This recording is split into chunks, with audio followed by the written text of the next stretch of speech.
earlier in your testimony, in your evidence in chief, you said that you had abandoned the normal processes. Ms. Hannah Jacobus.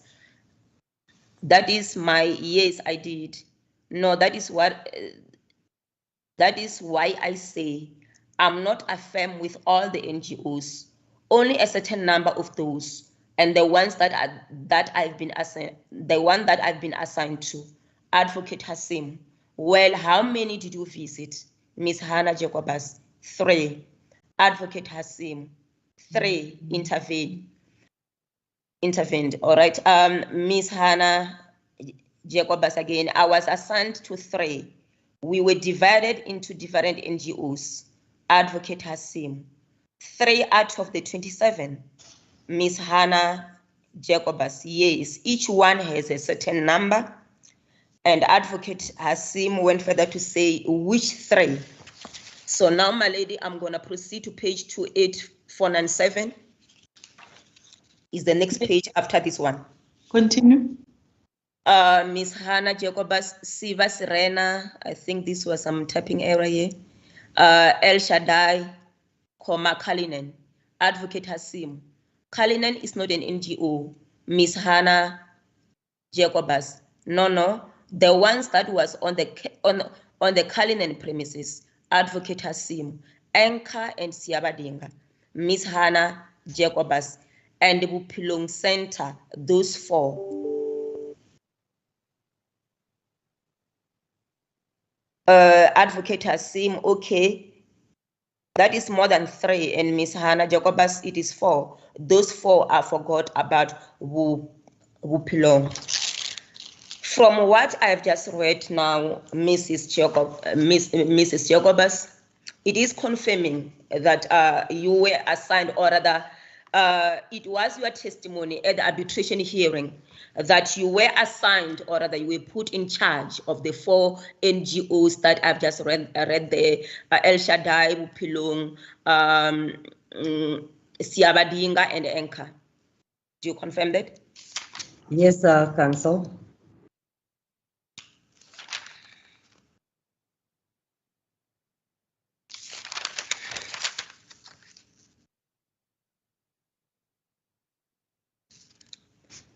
Yes. Yes, please, the court, my lady. Just a sec. From when, Ms. Jacobus, were you assigned to be in charge of Anchor and Siabadinga in particular? As I've said, after the visit of the investigation, I was asked to also support, because I was on the premises for Anchor, I was asked to support Anchor and Siabadinga. I put it was after the investigation of the deaths. After that? After the investigation of the deaths. And that was immediately after the meeting with the MEC? No, before the meeting with the MEC. Remember, I've said patients died at CCRC, and we've been sent there to go and see what was going on. When we reached the hospital, they said, no, it's at the NGO. And then the matron took us over to the NGO. It was Siabadinga. That was the first time that I saw Siabadinga was on the premises and had patients. And after that, I was assigned to also assist Siabadinga Anchor on a daily basis. I put it to you, Ms. Jacobus, that as Ms. Diane Nwele testified at the arbitration hearing, you were already working at Siabadinga as far as the 9th of May, 2016. No, Council, that's not true.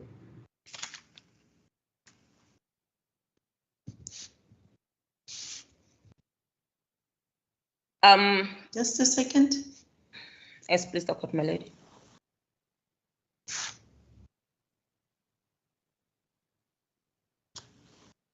Yes.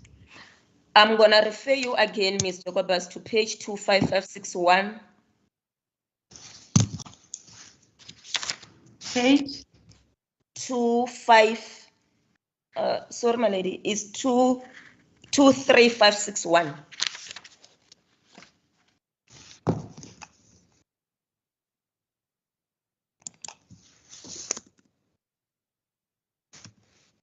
23561 is still Ms. Diane Noyile's arbitrary. Thank you, Ms. Merritt. Continue. As please the court, my lady. I'm gonna read from line 6. Are you there, Ms. Jacobus? I'm just going there. Okay, tell me when we're there. Line 6. Yes, I'm there. Advocate Nontatlaina, I'm reading from line 6, my lady. Yes. Dr. Mkanchwa, who used to work at Life ESIDIMENI for a number of years, who has become accustomed to the need of the patients, testified yesterday to the effect that it is a necessity that a facility that is taking care of patients of that sort should have a clinician and a dietitian over and above the staff that I mentioned earlier on. Did you have a clinician at Siabadinga? These were the questions to Ms. Diana Noyile, Ms. Jacoba. So I'm proceeding to read. Mrs. Diana Noyile's answer was, we only had 2 auxiliary nurses and 2 had done pre-nursing. What is your comment to this? There is no mention of the 17 nurses that you said were arranged by Ms. More to go and assist at Siabadinga as you were put in charge of this NGO. Council, I will iterate again according to all my previous statements. The nurses were assigned only after the visit by Dr. Namela and the team that came to visit Siabadinga. Only the following day the nurses were assigned, not previously or before that.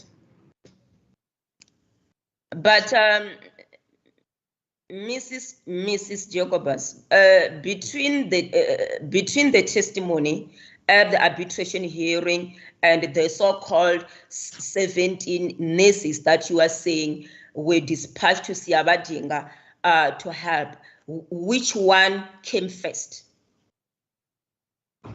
Before the arbitration hearing. Just rephrase properly. I think the question is not properly posed. Okay. Just cut it. It shouldn't be too long for the witness to understand it. As please the court, my lady. As you are insisting that there were those 17 nurses at Siabadinga who were sent by Ms. More after your intervention, as you were put in charge of this NGO in particular, I'm saying to you that, okay, between Mrs. Diana Noyile giving her testimony at the arbitration hearing and the so-called 17 nurses being dispatched to Siabadinga, what started first? I cannot answer that, Council, because I'm not Mrs. Noyile that has given that testimony, so I don't know what she referred to. But my reference is the nurses only came after the visit of Dr. Manamela and the team. This team that you are referring to, when you say the visit by Dr. Manamela and the team, is that the meeting with the MEC? Because I should use the two. Yes, my lady. Then Dr. Manamela came with, when I asked her to come so that we can have a meeting, then she came, Dr. Manamela came, Mr. Frans Tobane, the MEC, okay, the DDG, Dr. Vayani, etc. If I may ask, was this after the death? Yes, after the deaths, because remember, after the deaths, my first contact and visit with Siabadinga was after the deaths, and then I was placed there to oversee those NGOs. And because of my not being able to make contact and them allowing me to go in, as I've said, for about 2 weeks after my observation, I then phoned Dr. Manamela and reported I'm worried and she should come out so that we can set up a formal meeting. Yes, that I can better make contact. Yes, you seem to be, that detail, all those details are on record. Thank you very much. You have explained it sufficiently. Can we pass this? As it please the court, my lady, Mrs.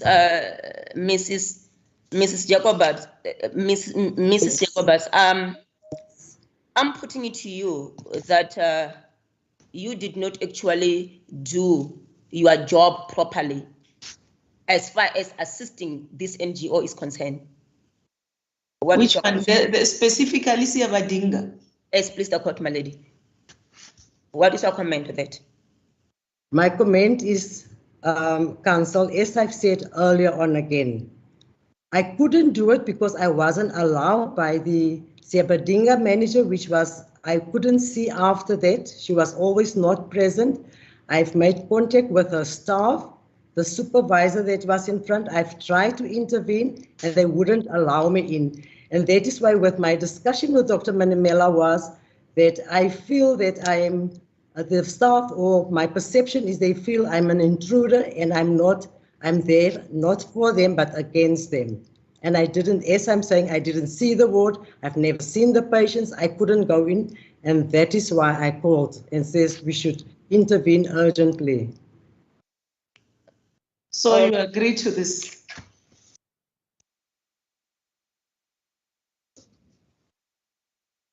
Mrs. Jacobus? Yes, my lady. So you agree that you didn't do your job properly in respect of this NGO? No, my lady, I disagree with that statement. I said I've tried to, but I wasn't given the opportunity to do what I'm supposed to do to support them. And that is why I've called for assistance for an urgent meeting.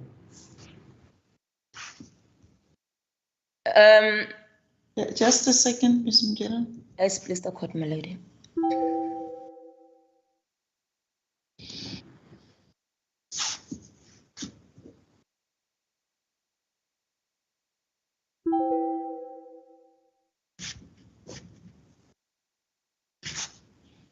Continue. Okay, line number 13, my lady, Advocate Non-Katlayina, you did not have clinicians. Same page 23561, and Ms. Diane Noile responded by saying, yes, we did not have clinicians. No mention that Ms. Hannah Jacobus arranged for 17 nurses to come and assist us. What do you say to that? Council, yes, in terms of intervening and in terms of supporting, and with the structure of NGO support, clinicians is a add-on, and that has to be arranged. And remember, we did not have any information about the NGO nor the patients in the ward. So we had to start somewhere to start with files and all that before the clinician could be called out. The clinician cannot come, and what are you going to report? What is their function going to be on that day? So we've started on a baseline to sort everything out and to get things in as quick as possible.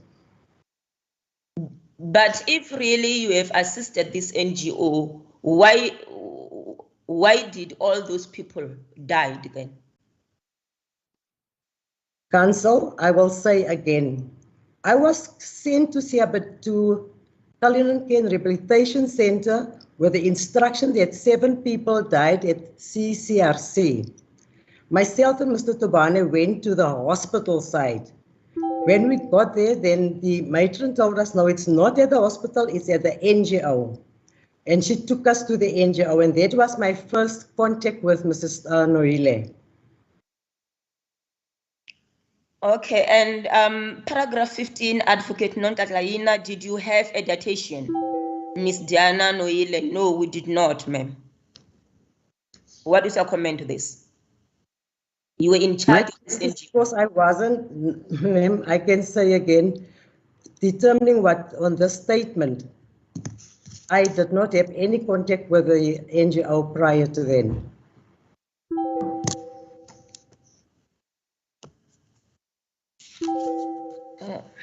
Yes, please, the court, my lady, just a sec.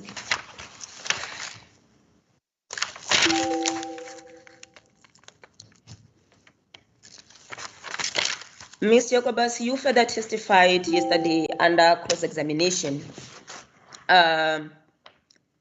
by Advocate Foster about the issue of transfer or rather discharge of the patients from CCRC to Siabadinga.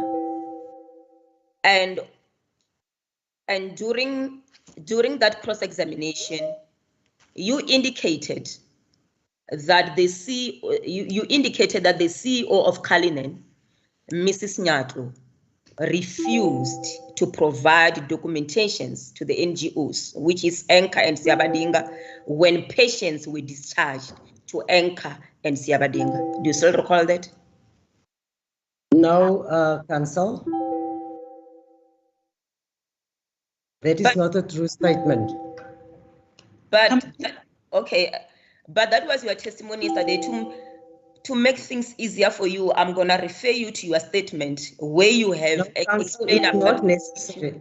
Council, it's not necessary. That statement that you're making now is when the patients, the users was discharged or sent or transferred from Cullinan to Anchor House, not Siabadinga. Mm-hmm.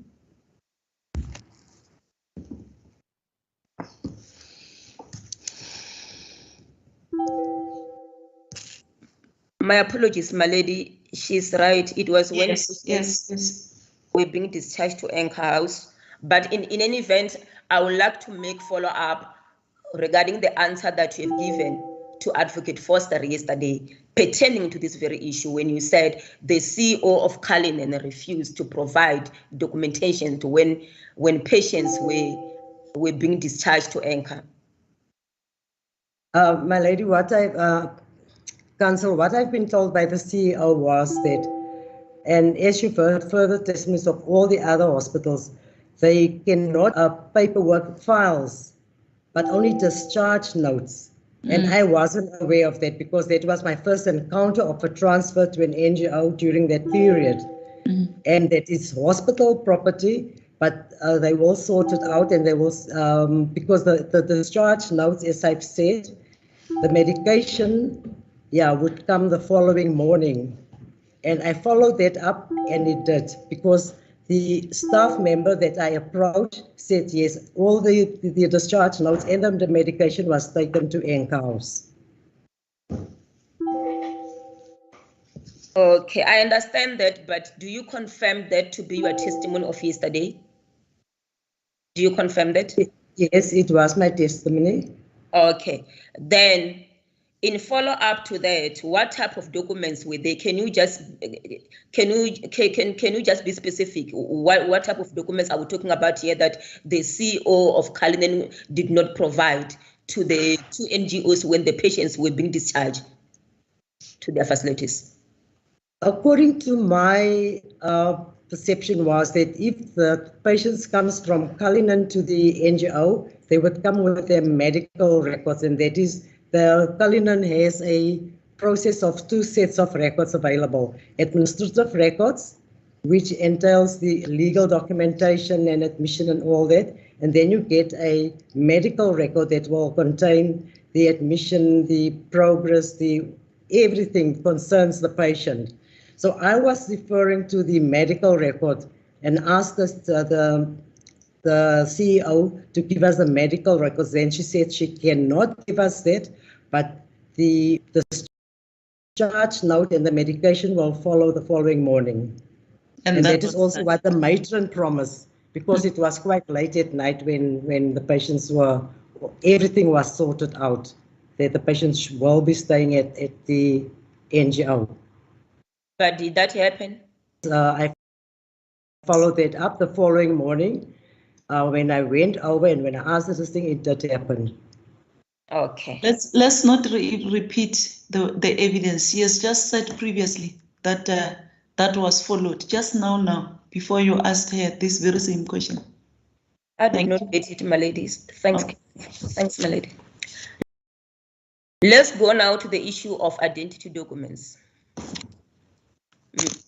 Mrs. Jacobus.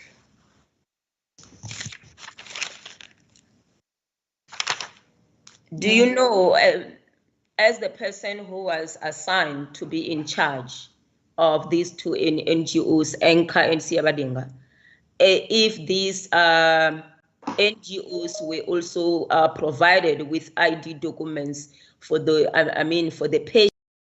patients who were discharged? Do you know anything about it? No, I didn't follow up the ID documents. As I've said, I didn't follow up in all minute of the documentation.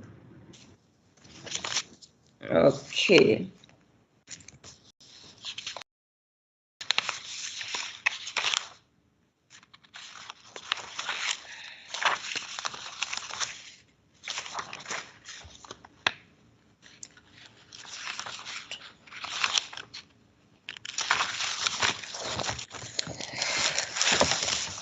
Just a sec, my lady. I'm going to refer you, Ms. Jogabas, to page 24564. 2465. 2465, ma'am. 45. So can you 24564. 24564.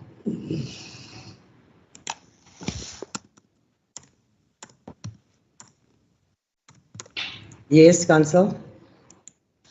That is the testimony of Dorothy Franks at the arbitration hearing.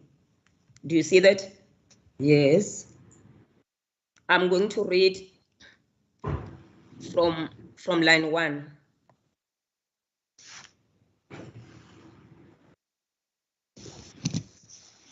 Now proceed, my lady. Yes, I'm there. Okay. It reads as follows: Arbitrator Justice Msaneke, was there no file with diagnosis with this?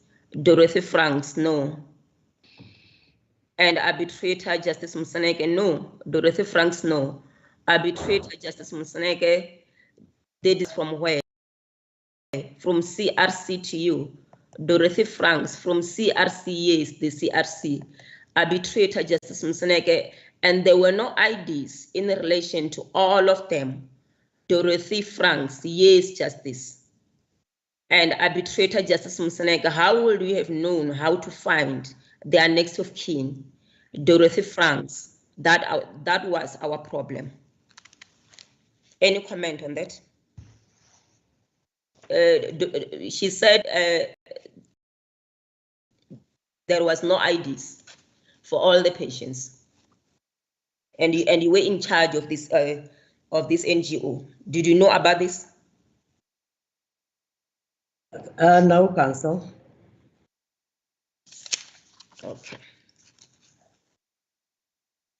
Let's go also. Let's go again to page 24660, my lady.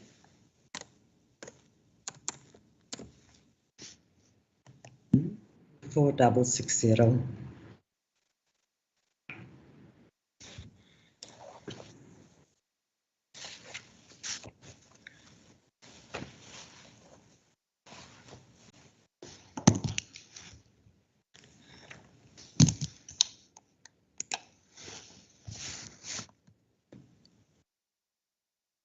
Yes.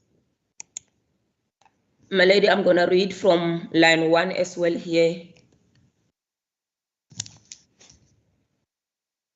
Dorothy Franks from the hospital, yes, and Advocate Nikki Stein.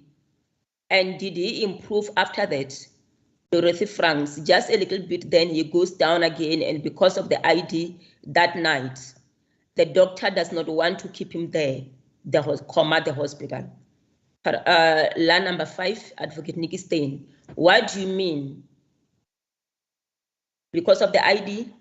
Dorothy Franks, they said because he does not get an ID, he's just gonna check him and just give him medication and come home. Advocate Nikki Stein, did you apply for identity documents for those patients that didn't have IDs? Dorothy Franks responded in line 10, no, because health department and all the others were linked with one another with Life and CRC, said they will see what, they will say that we will have their IDs. Advocate Nikki Stein, how many? And Dorothy Franks responded at later stages. Advocate Nikki Stein, how many patients didn't have identity documents? Dorothy Franks, almost 30. Advocate Nikki Stein, And so am I correct in saying that for all of these patients, there would have been a restriction in hospital care? Dorothy Franks, well, we had problems. If we take them to the hospital, I must actually like kneel down and say, please, can you just take this patient for me? Advocate Nikki Stein. So for almost 30 patients, the hospital was refusing to take them because they didn't have ID. Dorothy Franks. Okay, I did not do all. I did not do all them. All of them. I didn't do all of them. Yes, my lady. Thanks for that, my lady. So, any comment on this, Mrs. Jacobus? Yes, Council. What we've done, because that was not the only NGO that experienced of users that they didn't have IDs. We've set up a meeting with Home Affairs. They came to the office, we sat down, and we've provided all the names of the different users to Home Affairs, and they were busy sorting that out. And I think I speak under correction, according to Dr. Manamela, Home Affairs says that they're busy with it. Some of them they could intervene quickly, others was almost impossible because of the long duration the patients was at some of the centers like Life and at CCRC. It will take some time, but there was an intervention. And that is also why I intervened with the assistants to Anchor House to take the patients and see that I go there myself for admission. And that is why I've arranged an ambulance. I went to the Mamelodi. The doctor, whenever we took a patient there, would admit if necessary. The patient will stay there, thoroughly investigated. When the patient is a bit better, the patient will be discharged, and so we've gone on. And I've personally intervened into that. And there wasn't problems after that. Thank you, Mrs. Jacobus. All right. Regarding this issue of ID.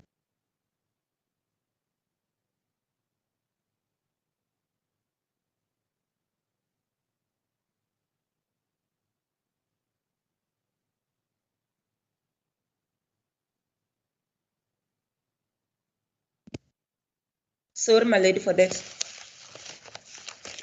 My client, Matloli Daphne Ndlovu, will tell the court that she was tasked by the management of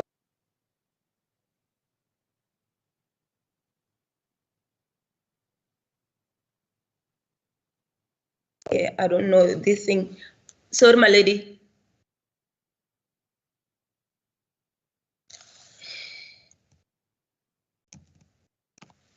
Can the court hear me now? My lady, you are also on mute. Lady, you are also on mute. You're also muted, my lady. But what is happening?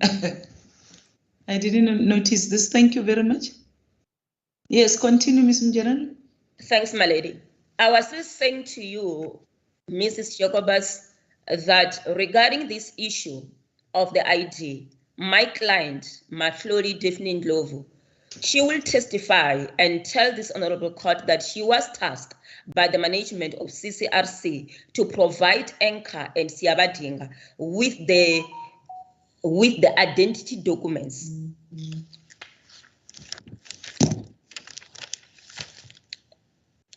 With the identity documents of the patients in respect of those patients that she had. Any comment on that?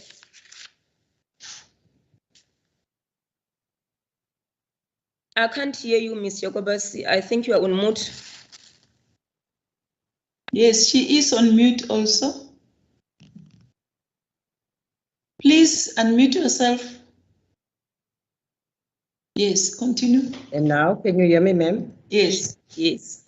I said I cannot comment on that because it wasn't communicated to me. All that I can comment on is the, can you hear me, ma'am? Yes. All that I can comment on is the activities that we've done from central office directly to get Home Affairs involved to sort out all the ID problems for us. Okay, my client, Mahlori Daphne Ndlovu, she will further testify that the problem that she had with the issues of the IDs is because when they went to life ESIDIMENI facilities, SMDT members of Cullinan, she was supposed to have been given all the IDs by life ESIDIMENI of all the patients who were being discharged from life ESIDIMENI to Cullinan Care and Rehabilitation Center.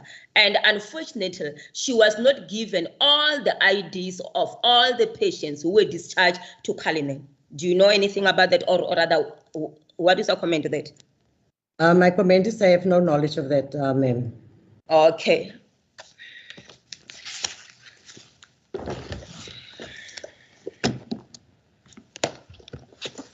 As please the court, my lady. Ms. Jacobus, I'm going to refer you to page 408.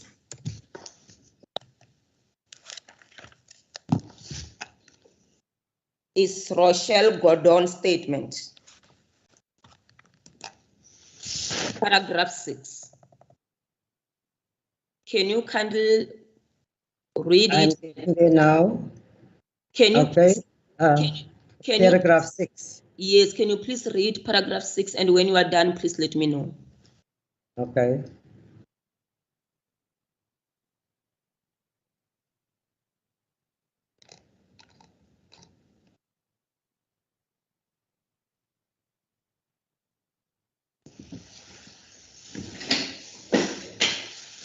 I'm done, ma'am.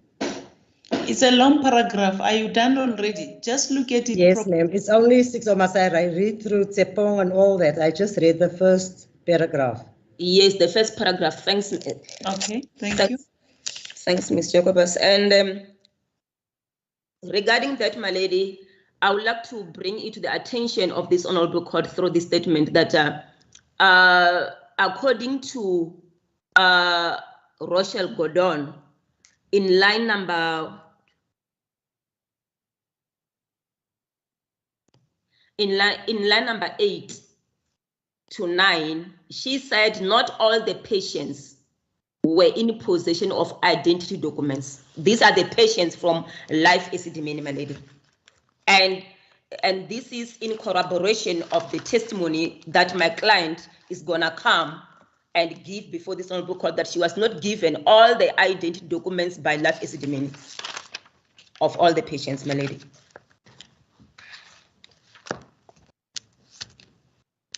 And Ms. Jacobus, yes. any comment? I comment is I wasn't, remember I've stated that we were divided into different teams. I was not assigned in the transfer of patients. I was not involved in there. I was assigned in beds and to support the NGOs as mentioned before. So you have no knowledge of this? IDs, no, ma'am.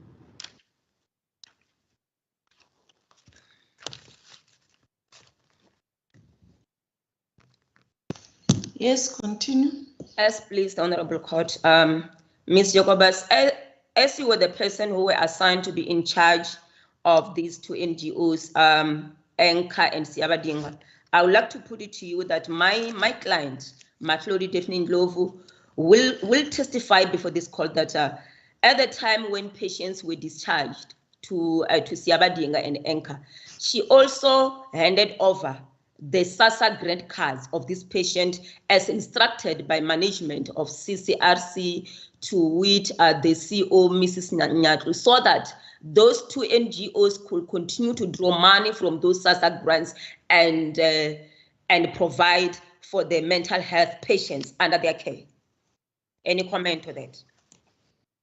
Ma'am, as I've said, I wasn't, I didn't look in minute, but I've been informed by Mrs. Dorothy Franks that she did receive the Sassa cards. So she had those in her possession after the transfer of the patients. That day is the following day when all the discharge documents and medication and other things were brought over to ENCA House. Okay. SABC, I cannot comment on that. Okay. And you testified, or rather you said yesterday during cross-examination by Advocate Foster that that the NGOs were struggling, and you mentioned Siyabadinga in particular with regard to the issue of food. Do you recall that? Yes, yes, ma'am. So I'm putting it to you that Siyabadinga was in possession of the Sassa grants card of patients. So they were able to draw money and buy food for the patients. Yes, my comment to that, Council, is at a later stage on my visit, when I asked Mrs. Munorile about the food situation, she informed me that at times also they receive food from Cullinan CCRC. They could manage to get food, and they had 3 people that was donating, I think it was veggies or something like that, on a regular basis. Yes, please, the court, my lady.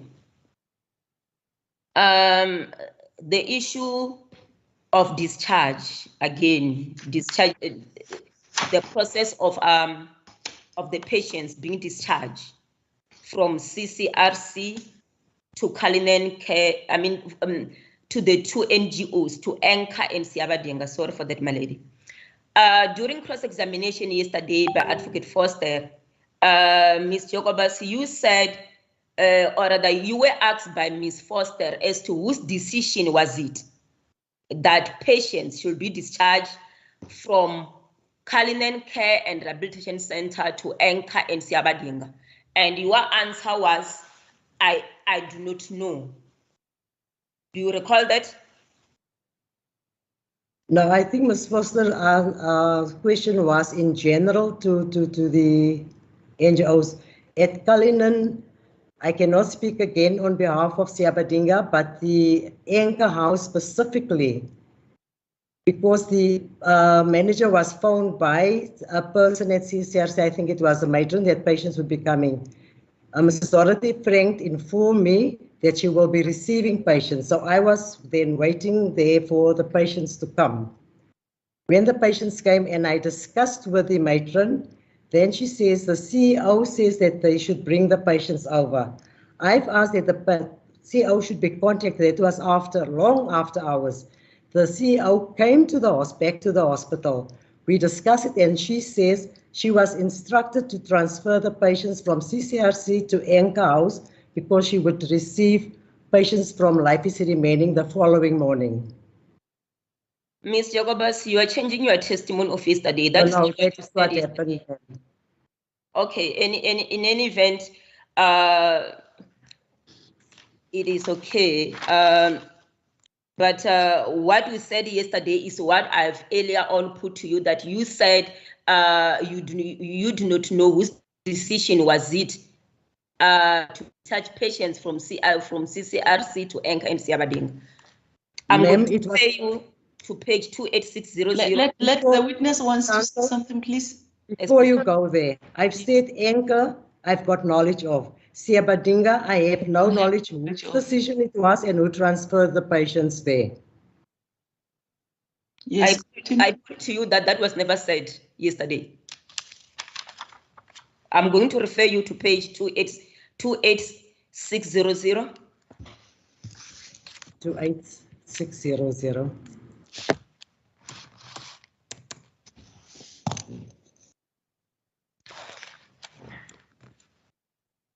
Are you still assisting me?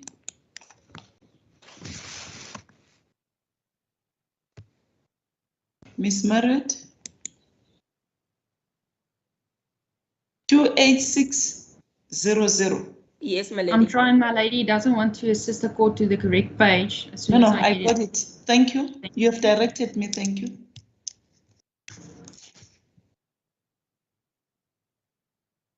$28600. Yes, my lady. Yes, that's the correct page. Thank you.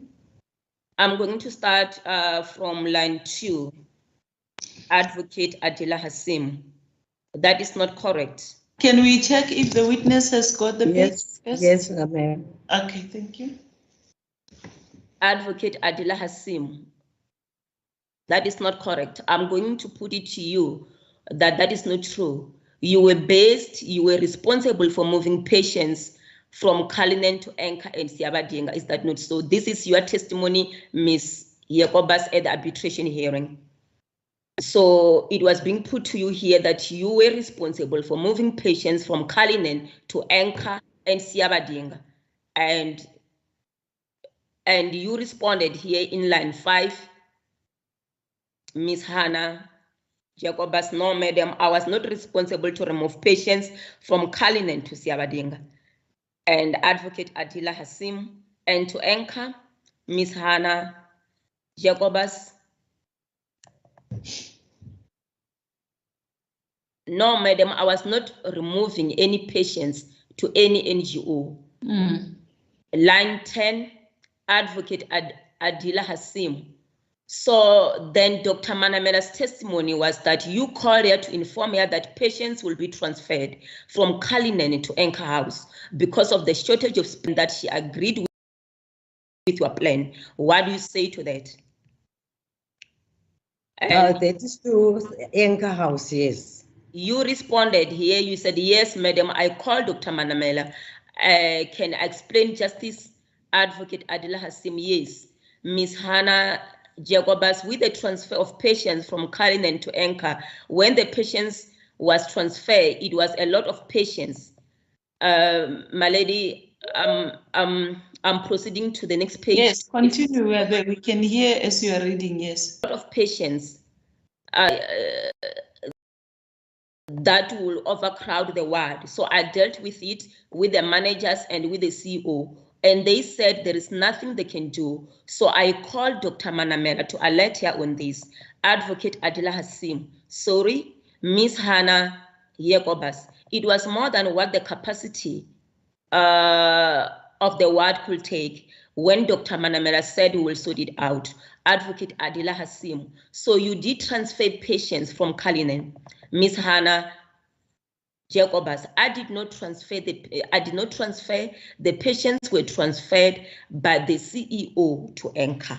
I did not transfer at all, madam. Who recommended the transfers?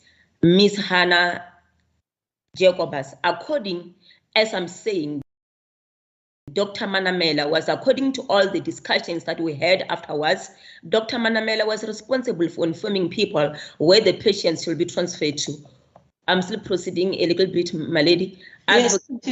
Advocate Adila Hassim, you called Dr. Manamela, Ms. Hannah Jacobus, when the patients was at the Anchor doorstep, because when I saw the amount of patients, I counted them.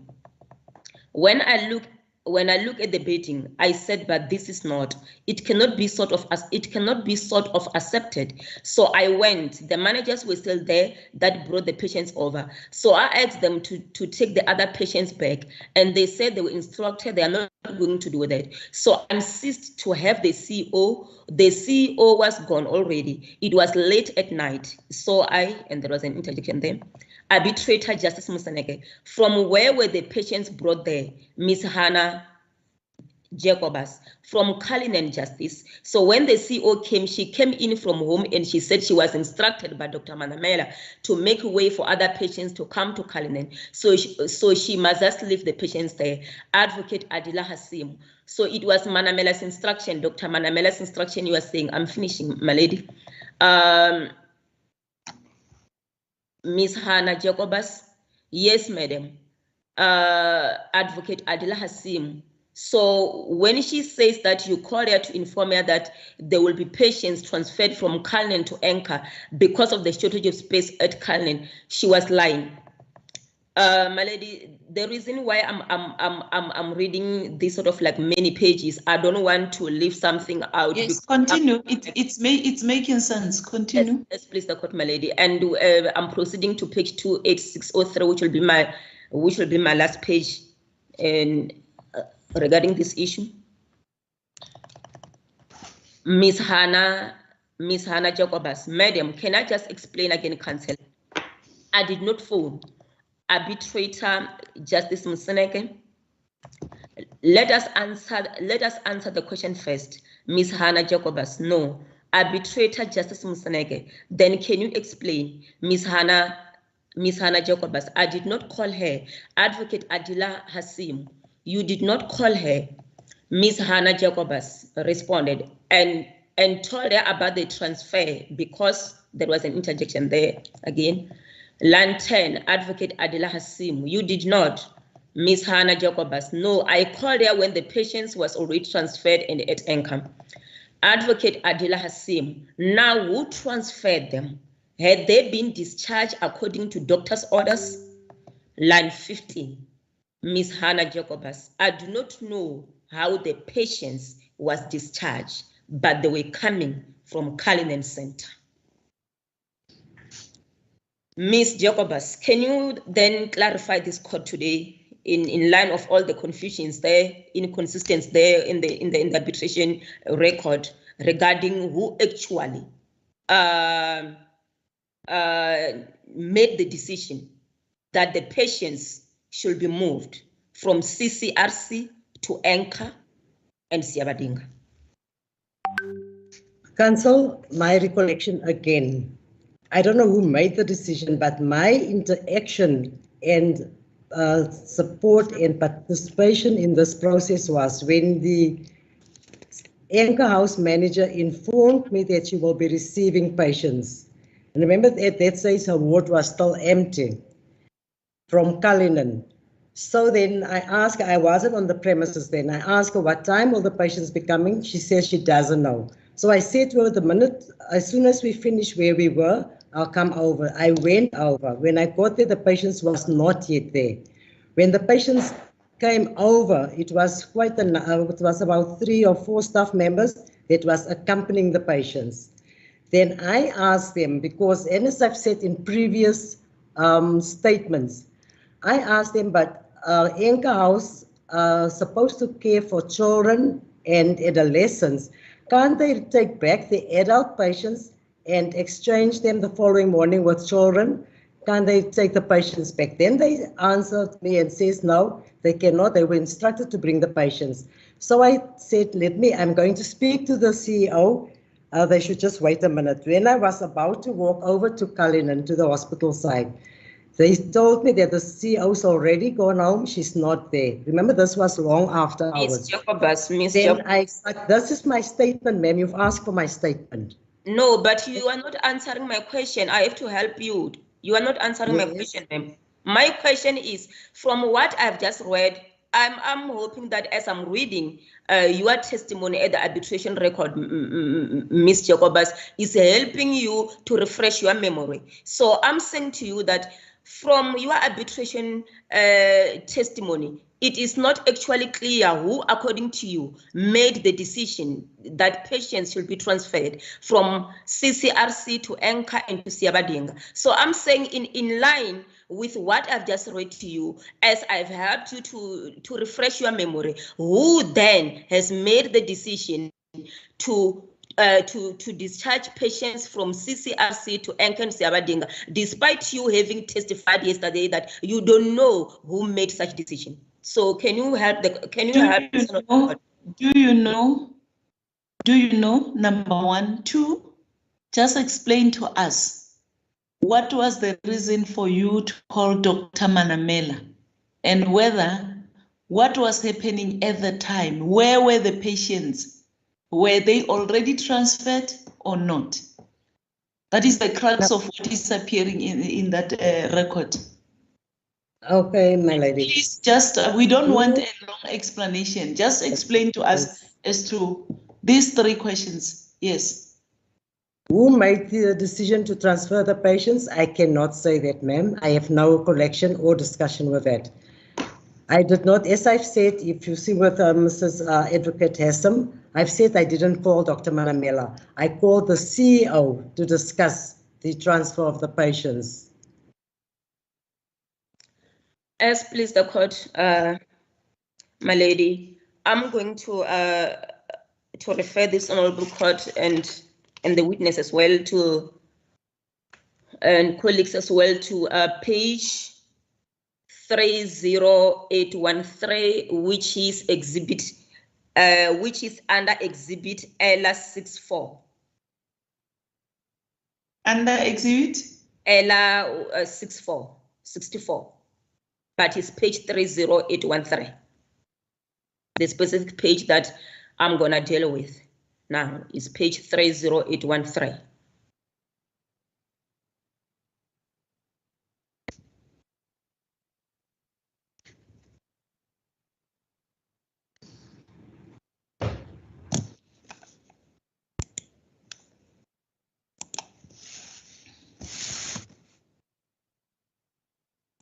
Are you there, Ms. Jacobus?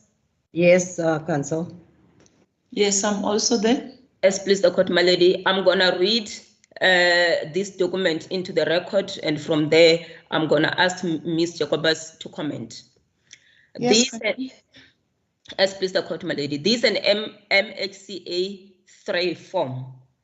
It's written, Yes. Department of Health Discharge Report, Section 16 or 56 of the Act. Full name, Mpofu Khotso David. ID number, space there is blank. Date of birth, 1995 May 31, or estimated age, 21 years. Gender, male. Is hereby discharged from Cullinan Care and Rehab Center. On 9 May 2016, date of discharge. Comments, mental health care user is discharged to Siabadinga NGO. Print initials and surname, MPO Nyato. Signature, head of health establishment. So the person who signed there is the head of the health establishment, which is Cullinan Care and Rehabilitation Center, my lady. The date, it appears to me to be the 9th of May. 9th of May. 2016, yes. Yes, my lady, the 9th of May 2016. Copy to review board, head of prison, and head of national department as applicable. So from what I've just read, Miss Jacobus, I put it to you that the CEO, Yes. Cullinan, is the one who made the decision, or who was responsible in making the decision of discharging patients from CCRC to Anchor and Siabadinga. What is your comment? In terms of discharging to Siabadinga, I cannot answer. I don't know. In terms of Anchor House, as I've said, the CEO came to the hospital. We discussed, and her comment to me was that she has to send the patients to Anchor House because she has to make way. She had to prepare for beds for patients that will be discharged from Life ESIDIMENI the following morning.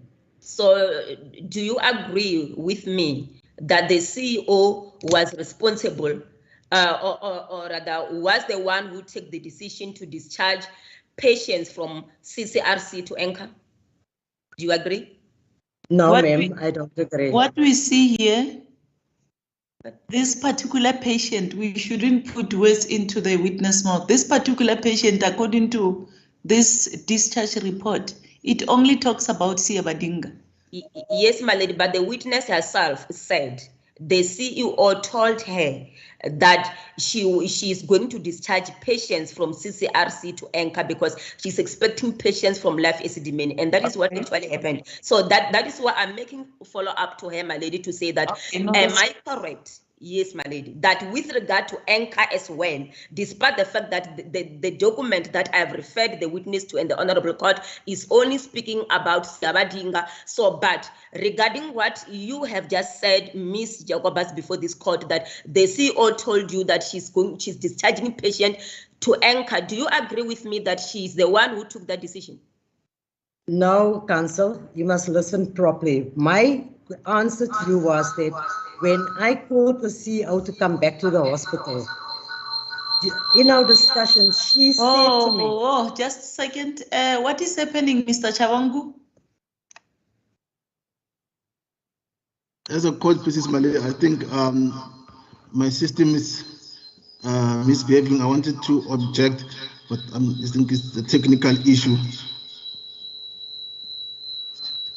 Is there no one to assist you? I'm dealing with it now. Can we just wait for the objection?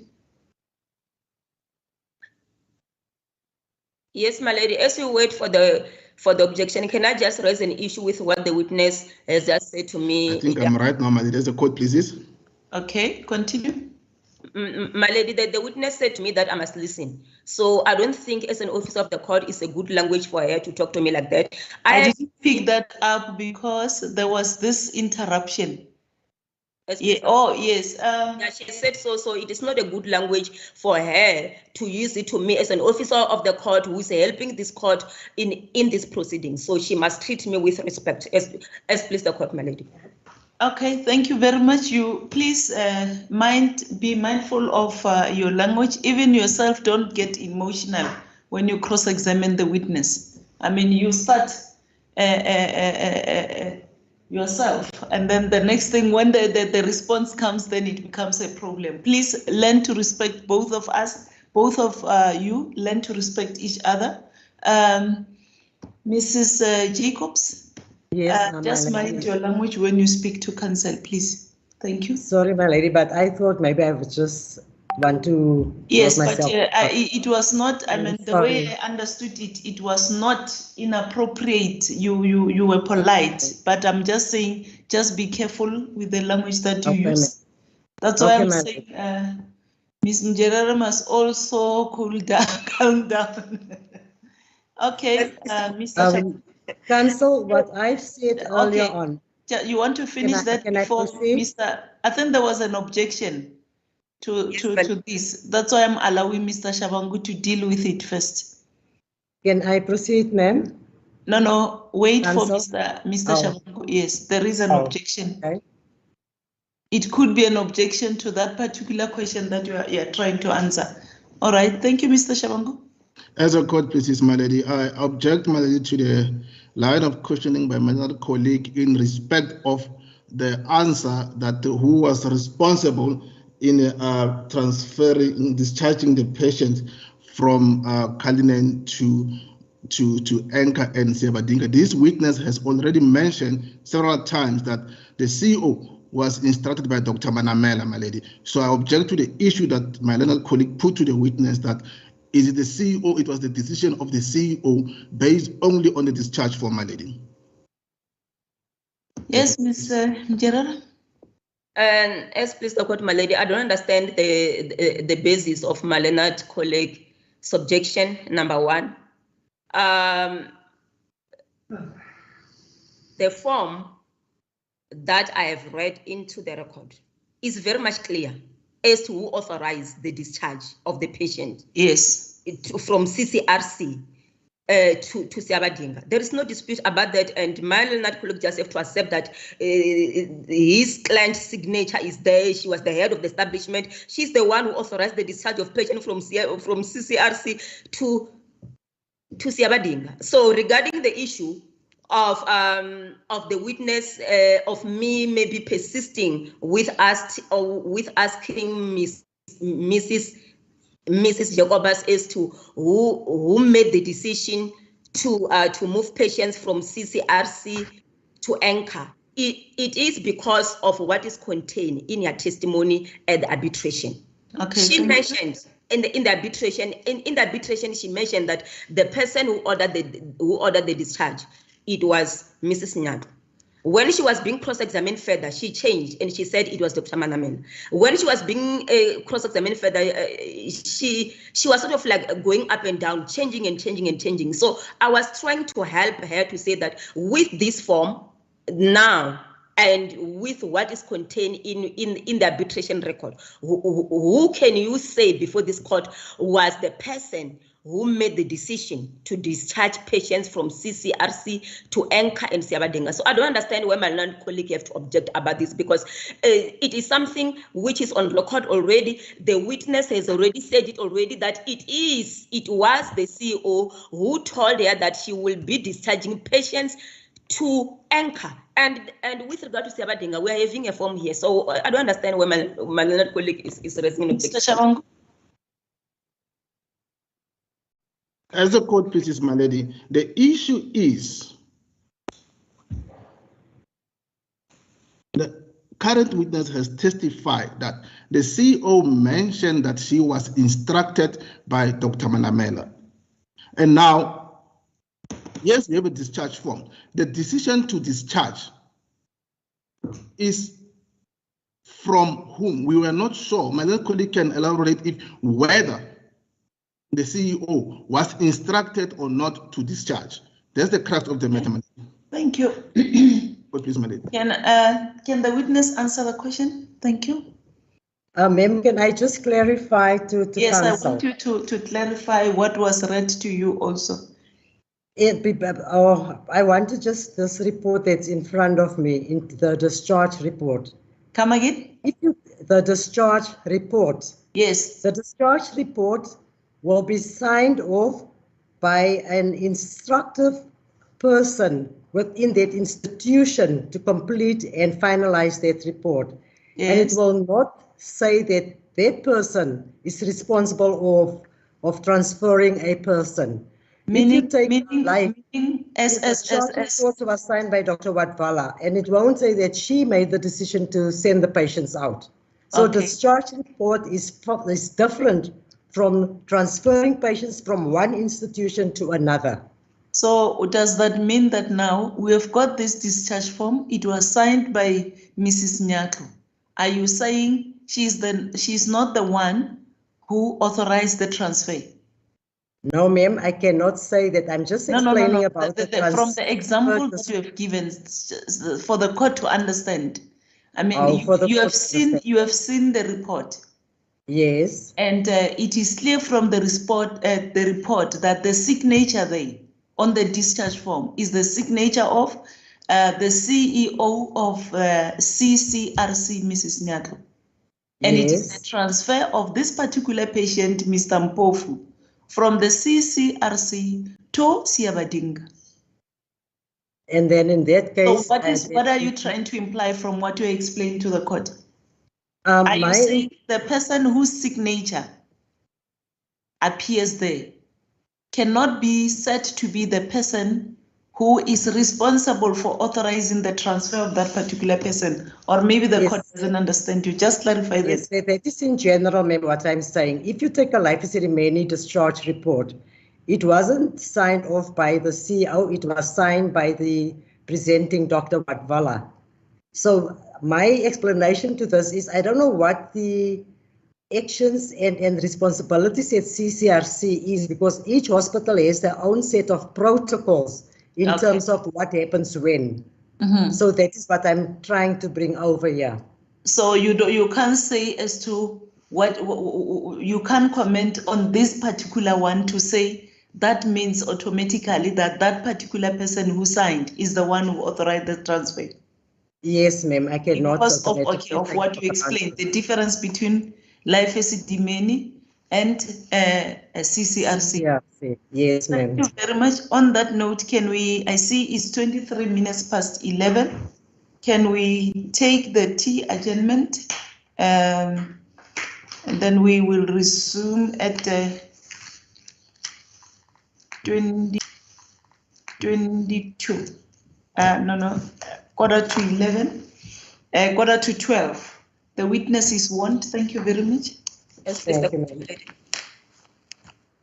As the court pleases. May it please the court, my lady.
Ms. Njerera, where are you? The witness is reminded that she's still under oath. Can we continue?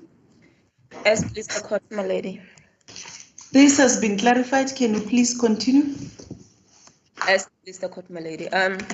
Ms. Jacobus. Yes, Counsel. Yes. My next question, or rather, my next question to you, it will be in a form of a statement, or after having read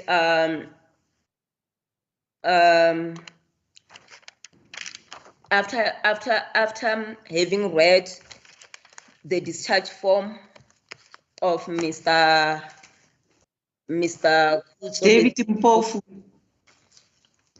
Yes, my lady, and also having read your testimony at the arbitration hearing, it is clear as to who actually did the discharge, or rather who actually took the decision to discharge patients from CCRC to Anchor and Siabadinga. And then my client, or rather my client, Matloli Daphne Ndlovu, she's gonna testify and tell this honorable court that she was not responsible, or rather she was not responsible to discharge patients from CCRC to any of the NGOs, being Anchor and Siabadinga. What is your comment to that? I have no knowledge what happened there, Counsel. I can't answer that. But do you know Matloli Daphne Ndlovu? Do you know her? Yes, Counsel. She's a social worker. She was a social worker at Cullinan during the time of the Life ESIDIMENI project. Do you know that, right?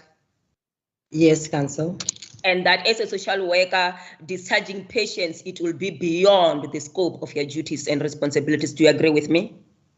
I can't agree, Counsel. As I've said earlier on, I don't know what the protocols are at CCRC in terms of execution of duties. Okay. No, it's fine, but that is what she will tell the court, that she did not discharge any patient. It is not her duties and responsibilities. She will tell the court that patients were discharged by the head of the establishment, Mrs. Nyato. What is your comment to that? I cannot again comment on that, Counsel. I don't know the protocols and execution of duties at the CCRC hospital. Okay. I'm going to refer you to page 23604. 23604 is still Ms. Diane Noyile's testimony at the arbitration hearing. 23604, my lady.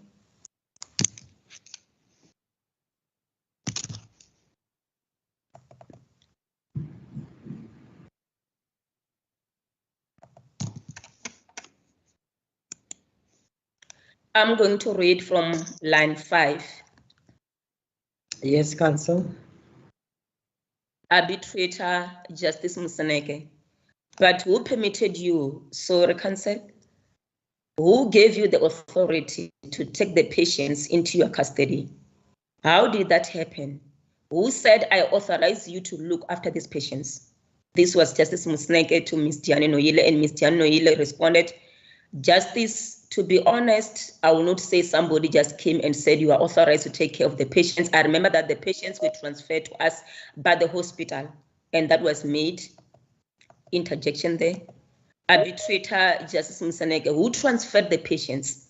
Ms. Diane Noyile, the CEO of the hospital at the time, Ms. Nyatlu.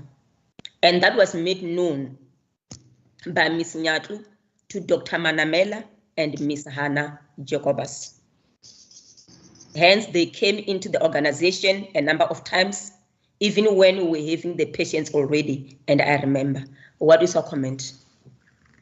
My comment, Counsel, is again, I became known of Siabadinga at the time of the deaths, where Dr. Manamela gave me the instruction to go to CCRC to investigate the deaths of the 7 deaths and to also get the documentation of those patients. And that was the first time of my visit at CCRC at Siabadinga. I'm not gonna pursue that anymore. I've already indicated you. You've done that sufficiently. You leave that for argument. Continue. Yes, please, the court, my lady. Mrs. Jacobus, can you please tell this honorable court, as you were the person who was assigned to the GO and Siabadinga, as to who physically took the patients or who physically moved the patients from CCRC to Anchor and to Siabadinga? Who did that? Can you tell the court, please? Yes, Counsel. With the patients that was moved to Siabadinga, I have no knowledge about that. To the Anchor House was when the staff of Cullinan Rehabilitation Center brought the patients over to Anchor House. But who? The staff of CRC. I did not take roll call of the nurses that was escorting the patients. But you were there, you could see that nurses were escorting patients Yes, from my CCRC to Anchor. That is what you observed? Yes, yes, my lady. Yes, please, the court, my lady. Again, on the same page that we're currently in now, from line 16, arbitrator Justice Musaneka asked the same question that I've just now, who physically brought the patients to you, and this was a question to Miss Diana Noile, and Miss Diana Noile, my lady, responded and by saying the patients were physically brought by the sisters of the hospital CCRC. I think one of them was Sister Mguni and the matron of CCRC at that time, Sister Masiho.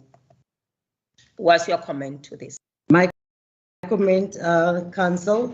The patients was brought over only by the nursing personnel to Anchor House.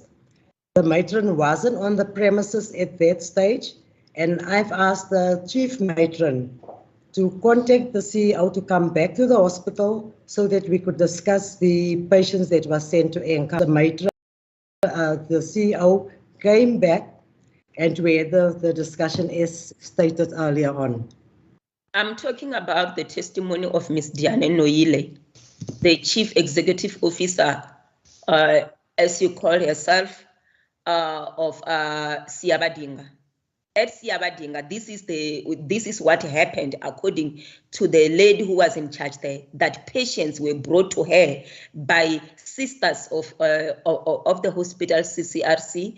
She even mentioned them by name, by names. She said Sister Mguni and the matron of the CCRC at the time, who was Sister Masiho. What is your comment to this? Yes, Counsel, I see the statement, but I cannot comment on the present during that time with the transfer of patients from CCRC to Siabadinga. Okay. And then, my lady, I will proceed to the next page. I'll read further down to the next page, 2360. Before I actually go to 3605, I will read line 20 of page 23604. Line 20, where the arbitrator Justice continue. Yes, please, the court. Arbitrator Justice Musaneke, Sister Wu, and Ms. Diane Noile replied by saying, Masiho, page 23605, my lady, line 1. Arbitrator Justice Musaneke, Masiho, Ms. Diane Noile replied, yes. The first bench of the patients, when we received the patient for the first time, Ms. Nyatu was there as well. What is your comment to this? What about Masiho? Masiho is Sister Masiho. Okay. Yes, my lady. I had this Masiho in mind. Okay. Yes, Counsel, can I answer? Yes, Mr. Gobas. I see the statement again, Counsel, and as I've said, I cannot answer that. I don't know. I wasn't present with the transfers of those patients to Siabadinga. Ma'am, the reason I'm asking you all these questions is what I've shown you from the beginning of my cross-examination, and what we have also agreed upon, that you were put to be in charge of these two facilities, Anchor and Siabadinga. So as you were put to be in charge of these facilities, one would expect you to know about all these things, what actually happened, who brought the patients, who said the patients must be brought in here. That is the reason why I'm asking all this. Do you understand, ma'am? Yes, Council. Yes. Lady, And I want to object to this line of questioning. The witness already testified she was not present during The that answer point. has been given. Just a second. Are you still repeating the same question, Ms. Njerera? I think the witness has already answered. You're just going to get the same answer. She has been persistent to say that she doesn't have any knowledge as to what was happening in Siabadinga because she wasn't there. Yes, my lady, but what I'm trying to put before this honorable court is to show this court that as the witness before court now was assigned to be in charge Yes. of Anchor. We understand that, and that is the context in which you have been asking all these questions. What you are saying now is not new. It's what you said when you introduced the questions to the witness. Yes, please, the court, my lady. Yes, please continue.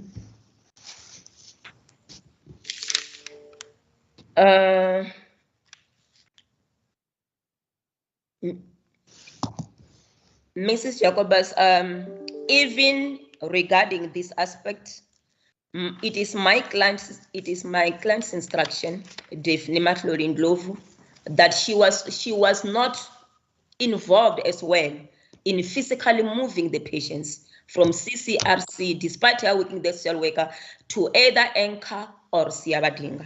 Any comment on that as the person who was in charge of the NGOs? Council, let me just rectify your terminology. I wasn't in charge of all these NGOs. My instruction was, and our deliberation with these NGOs was, to supervise, monitor, and support these NGOs. And again, I do not have any knowledge in terms of transfer of patients from CCRC to Siabadinga. My only knowledge is the ones that was transferred from CCRC to Anchor. That is where my intervention was.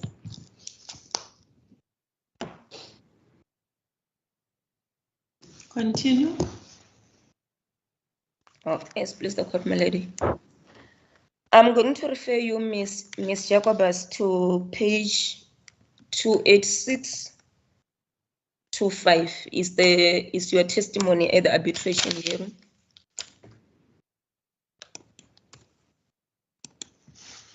Is there anybody still assisting me to direct me to the pages?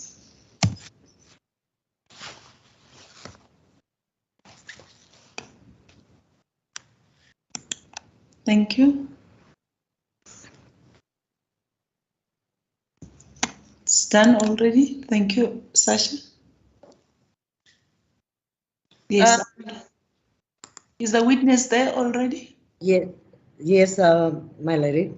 Continue, Ms. Njerela. Yes, please, the court, my lady. My apologies, my lady. Before I could read that particular page where I've just referred the witness to, I just want to ask the witness one question before I actually read that particular page. Okay, thank you. Mrs. Jacobus, can you please tell the court if any pre-audit was done? We finished. I'm done with the issue of how these people were discharged to Siabadinga and Anchor. And now, what about the issue of pre-audit? You were assigned to the NGOs. I mean, to Anchor and Siabadinga. So was any pre-audit done on this on Anchor and Siabadinga before the patients were placed there? Council, in terms of anchor, yes, an inspection was done. And all those that I've said earlier on that what happened during our inspection at Siabadinga, it was not done. Can you tell the court as to why it did not happen at Because, Council, I wasn't aware of the existence of Siabadinga until the time I was instructed to go there for the deaths of the patients. And when I arrived at Siabadinga, there was already patients placed there. But before that, I had no knowledge of Siabadinga. Okay. So that issue that you had no knowledge of Siabadinga, I will leave it for argument because it's not supported by the testimony of other witnesses that I have referred you to. As yes, we have passed that. I think you have gone through that. As please the court, my lady. This page that I've referred just a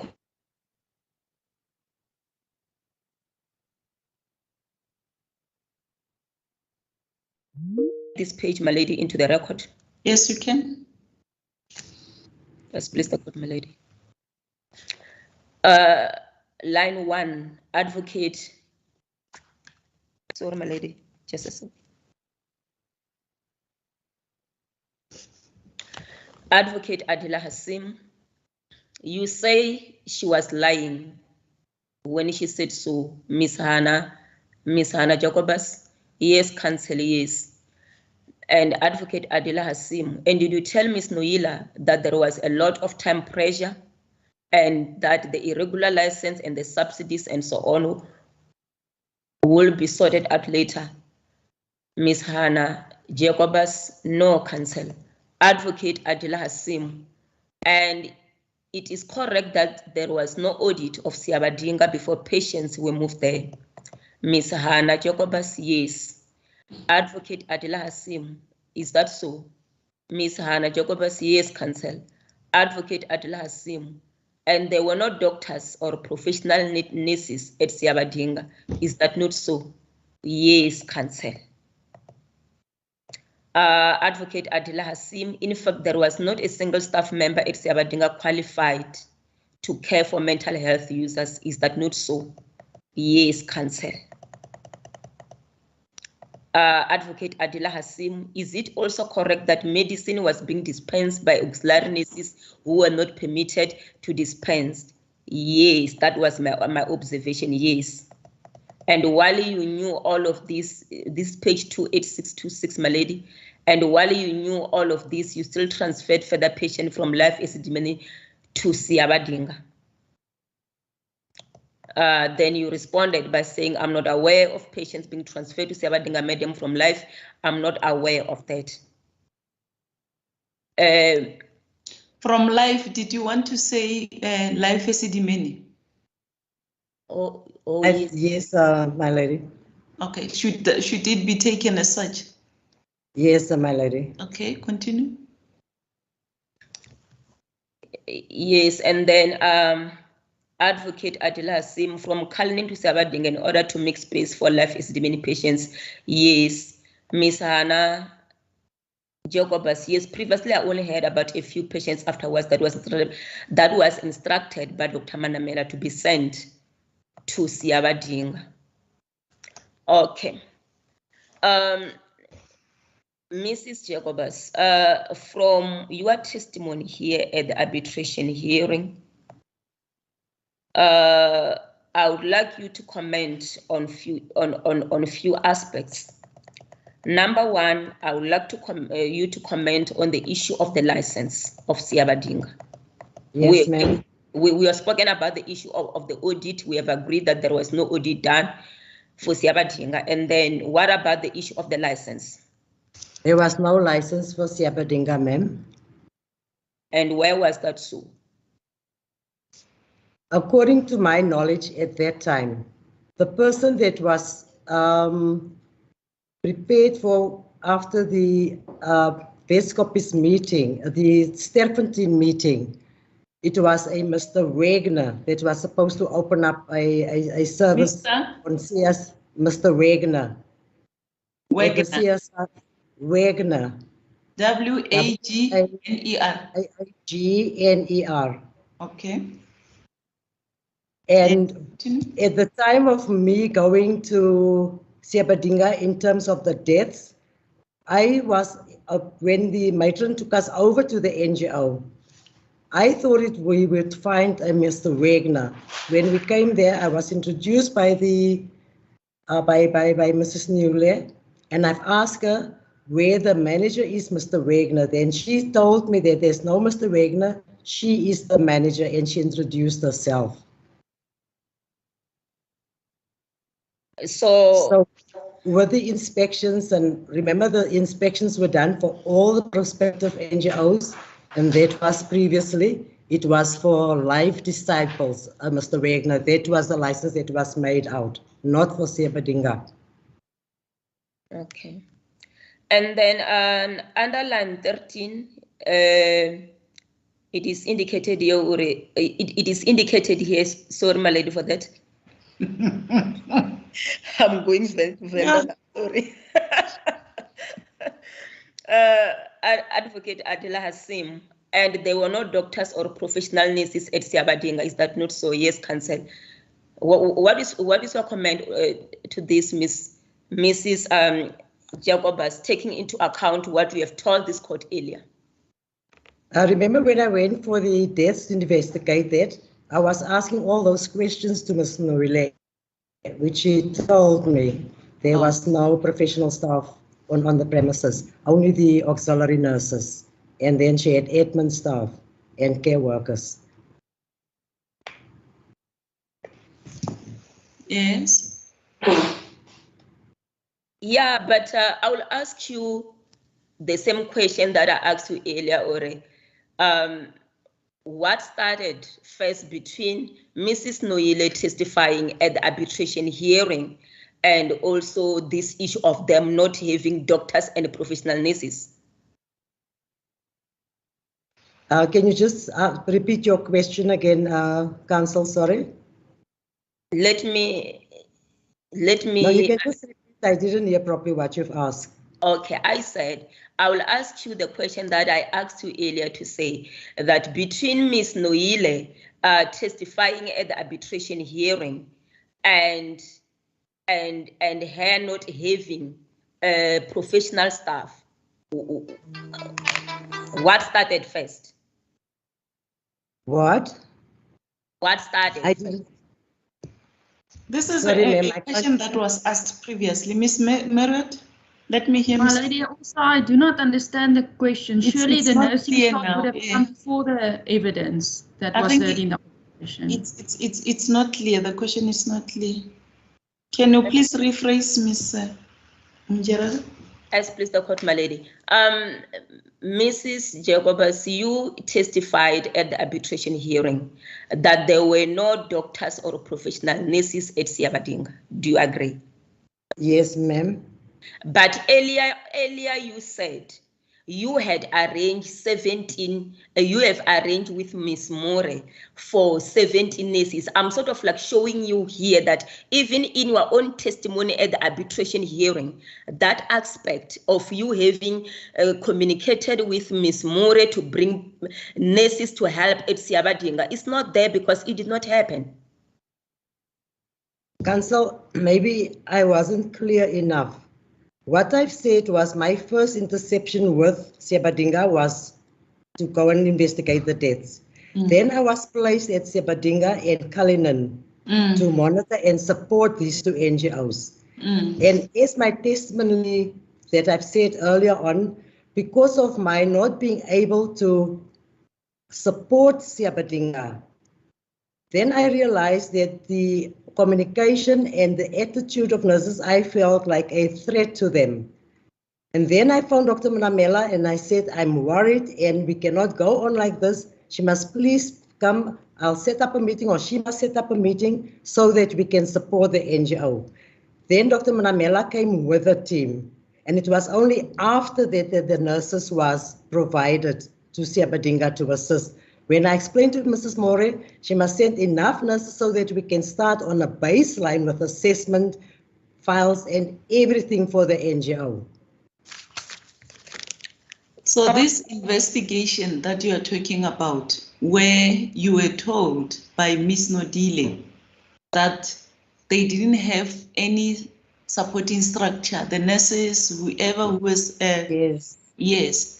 When was it done? Was Yes. it prior to you calling Dr. Manamela so that a meeting could be arranged for them to give you support?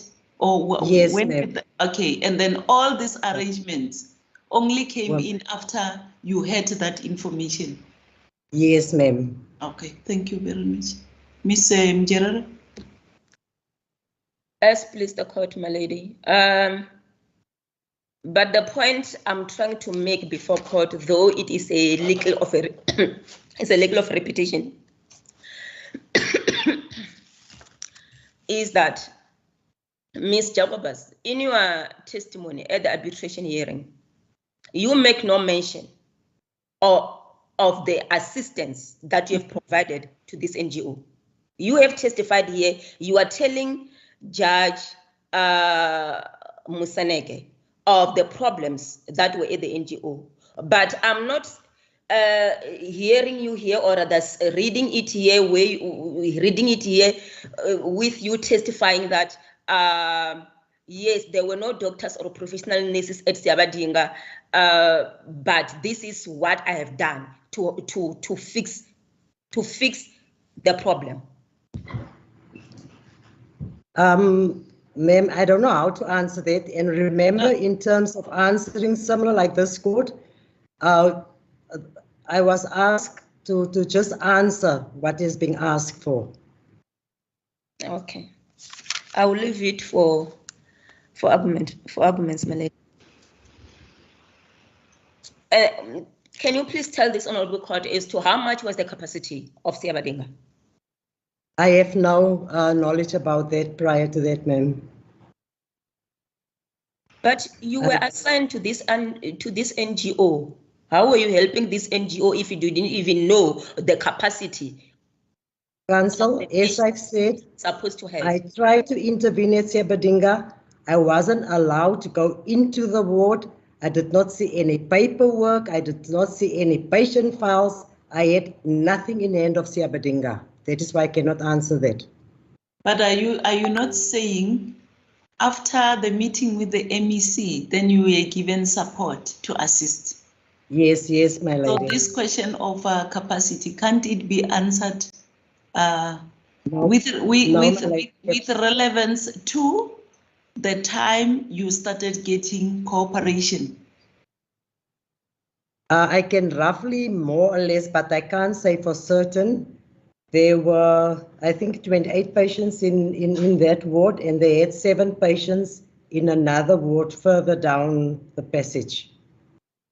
I'm asking about the number of patients that Siabadinga could accommodate at that particular time. How many? I've just answered that now, Council. I said I speak under correction, but they had 28 in the one ward, and then 7 in another ward further down the passage. But my question to you, Ms. Jacobus, I want to know the capacity. How much was it allowed to accommodate? Not how many were there at the time. Oh, the capacity. That, Council, I cannot answer. That Siabadinga wasn't inspected, and we didn't measure the place, how many patients could be taken in by Siabadinga. But as someone who was assigned to be in charge of this NGO, are these not the basic things that we're supposed to be able to tell this court, the basic things that we're supposed to know? Like Council, as I've said earlier on, during the time of inspections of all the NGOs, Siabadinga was not, to my knowledge, in existence. All the other NGOs were inspected. I only became known of Siabadinga when I was sent there to investigate the 7 deaths. Then I saw there was patients, and then I became known of Siabadinga. Okay, as the person who was assigned to be in charge of Siabadinga, I'm going to persist on this issue because that is what you have testified about at the arbitration hearing, and you did not yet told me that, or told this court that you are not standing by that testimony. You have said you were assigned to be in charge of this NGO Siabadinga. So do you know, ma'am, if there was overcrowding at Siabadinga of patients or not? Ma'am, as I've said before, I cannot answer overcrowding. I did not see the ward. I wasn't in the ward. I wasn't allowed to go in the ward. So I cannot answer that question. So I put it to you that the only reason why you cannot answer this question is because you were not executing your duties properly and to the detriment of the mental health care users. No, ma'am, that is not true. Lady, I'm going to object. Yeah, okay, just continue because I wanted to say something. Let's hear you. It's an unfair question to this witness. She already testified on several occasions that she wasn't present, she cannot comment, so this is an unfair question. Ms. Minjerera, these questions regarding Siabadinga, the witness has on several occasions answered that she did not know about the existence of Siabadinga. And at the time the inspections were done at all the other NGOs, Siabadinga didn't exist. And she keeps on giving you the same answer. I understand that, my lady. Yes, it has been sufficiently canvassed. Maybe you can just leave that for argument. As please the court, my lady. As please the court. Yes, I will do that. The reason why I was persisting is because what she has told this court is not what other witnesses that I've referred to. Yes, but you've been putting the same things to her to say your evidence is not consistent with what the other witnesses testified at the arbitration, isn't it? As please the court, my lady. Mrs. Jacobas, can you tell the court then how much was the capacity of Anchor House? The capacity of Anchor House, the first that was brought over by Cullinan CRC, I think it was 32 patients. No, Ms. Jacobas. The capacity was 25. Sorry, the capacity was 25 beds. Per ward? Not per ward, for that specific ward that was occupied by Anchor.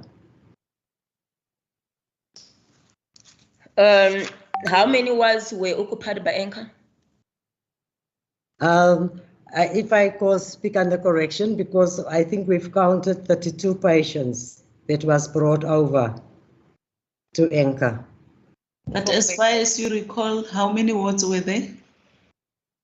There were, at first there was only one ward for Anchor, the one on the left-hand side, I think it was 5A, And then at a later stage, Anchor was given another ward, which Dr. Manamela identified, and that was 5B. And the capacity was also 25 beds. Okay. Okay. Do you know if there was overcrowding at Anchor House or not?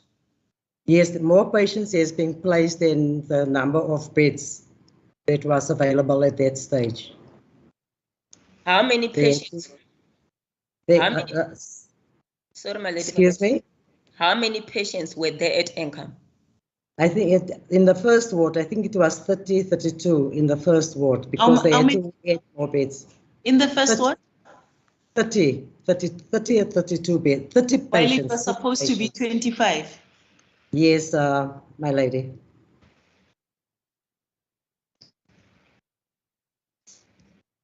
And on the second ward?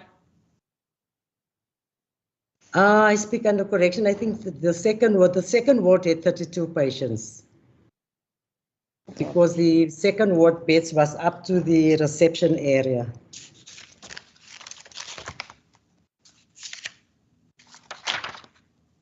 I put it to you that the total number of patients who were at Anchor is far more than what you have just indicated.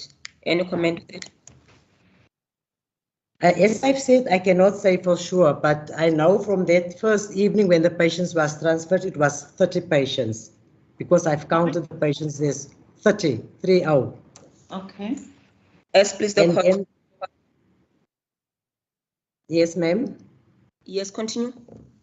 And then the second ward.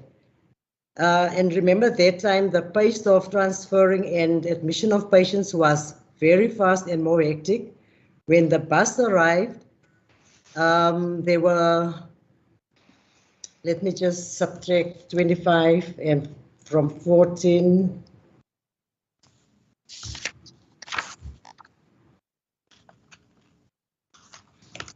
There were about 11 patients in the second ward that was placed by Anchor. And then when they were informed, patients would be sent to them.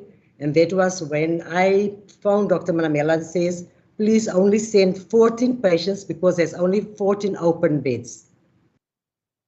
And then, as I've said in earlier statements, I'm sure I don't need to repeat, my lady, because I've already said what happened. Okay. Ms. Jacobus, I'm going to refer you to page 30282. 30282. That is exhibit L11. 9302. L11. But the specific page that I want us to talk about is page 30297. 30297. Yes. 30297. 302. Mr. Lynch.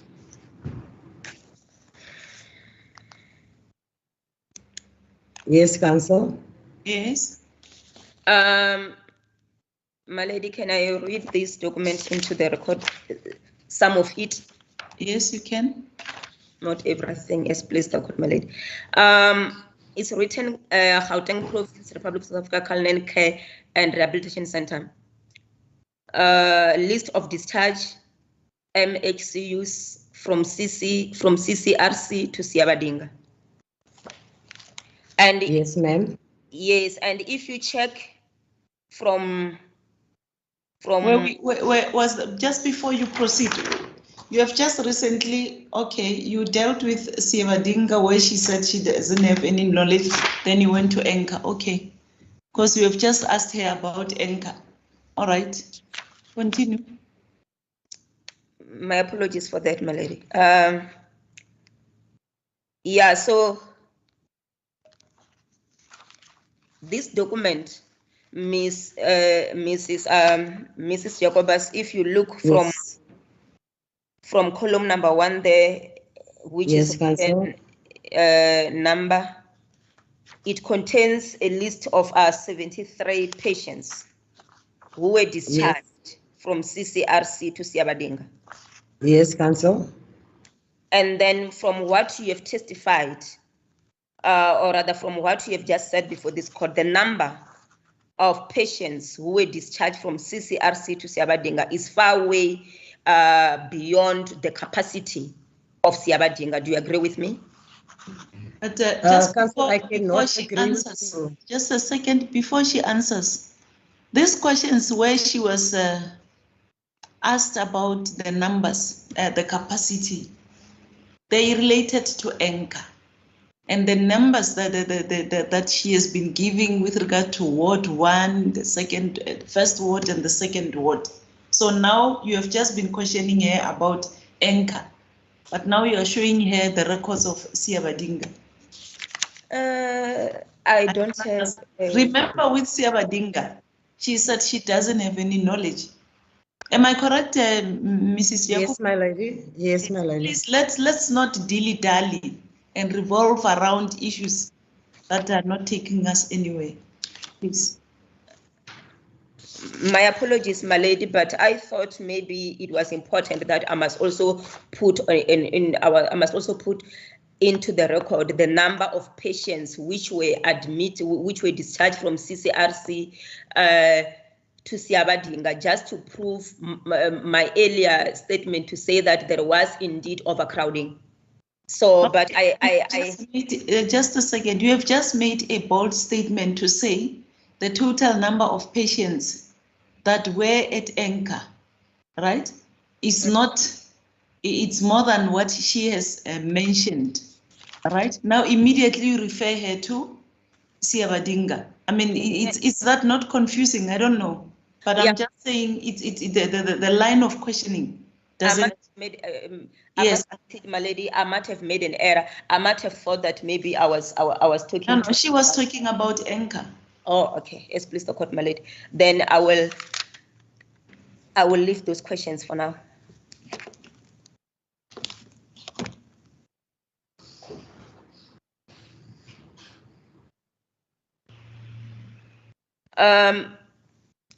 Mrs. Yakobas, during cross-examination by Advocate Van Bergen SC, you indicated that you were not aware of patients who were transferred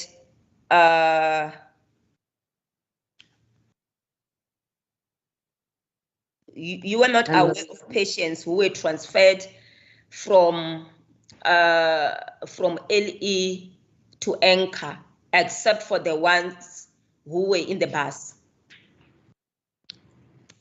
Is that correct? I think, Council, my exact words was, I was only aware the patient's transferal from Life ESIDIMENI to Anchor that day when the patients came to Anchor in the bus. That's my only knowledge. Come again, you said? My only knowledge about patients' transfers from Life ESIDIMENI to Anchor was that day when the patients was sent from Life ESIDIMENI to Anchor in the bus. Okay. And because of the time, the amount that we need for Anchor, and that made me to call Dr. Manamela and says we can only take 14 patients out of the bus. Yes, and you said you are not okay. Basically, you were saying you were not aware of patients who were transferred from Life ESIDIMENI to Anchor, except the ones that came by the bus, who were 14 in number. Yes, ma'am. Okay, I'm going to put it to you, or rather, were you only aware about the 14, or your evidence was it not your evidence to say that there were a lot of patients in the bus, and because of the number, you had some concerns? That was the reason you called Dr. Manamela to indicate to her that the number it's far more than what was expected to be taken into Anchor. That is why you said you had identified about 14 of them. Yes, Council, my lady. Okay, thank you. So we shouldn't put the evidence out of context. Continue. Yes, please, the court. Just put the facts to the witness. But in any event, it has been cleared. You can just ask your question. Yes, my lady. Can I just say something? The point that I was trying to make here is that the witness said, yes, it is true. The witness said that the bus arrived being full, but she was only aware of 14 patients. No, it's not correct. As I'm saying, the evidence was there were a number of patients in the bus who came to Anchor, and her concern was that Anchor could only accommodate 14 of the patients, which she had identified. That is the reason she had to call Dr. Manamela to say, I've got a problem here. The bus has brought so many patients, and the number is so much that all of them cannot be accommodated at Anchor. Am I correct? Yes, my lady. The evidence.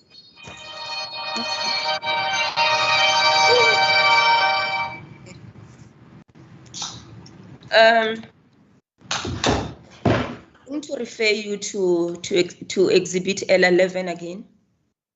This time page number, Council? 30282. 30282. Yes. 282. So do we go back to One second, my 308? lady. 282. 30282. Yes. So we go back to the number, to the page number It's not the, 30282. no, it's not the same page number, my lady. Can you give us the correct number? The one that I'm referring to now is page 30282. 30282. Yeah, 30282. Yes. And the one that I had referred to earlier, my lady, is 30297. Correct. Yes. This relates to anchor now. Yes, my lady.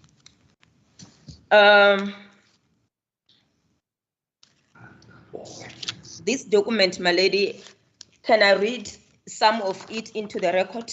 Yes, you may. Cullinan Care, it is saying Gauteng Province, Cullinan Care and Rehabilitation Center, Master Document of Life ESIDIMENI MXCU, CCRC. Mental health care users received from Life ESIDIMENI. On the 10th of May, 2017, according to this document, they've indicated Randfontein. They've indicated Randfontein.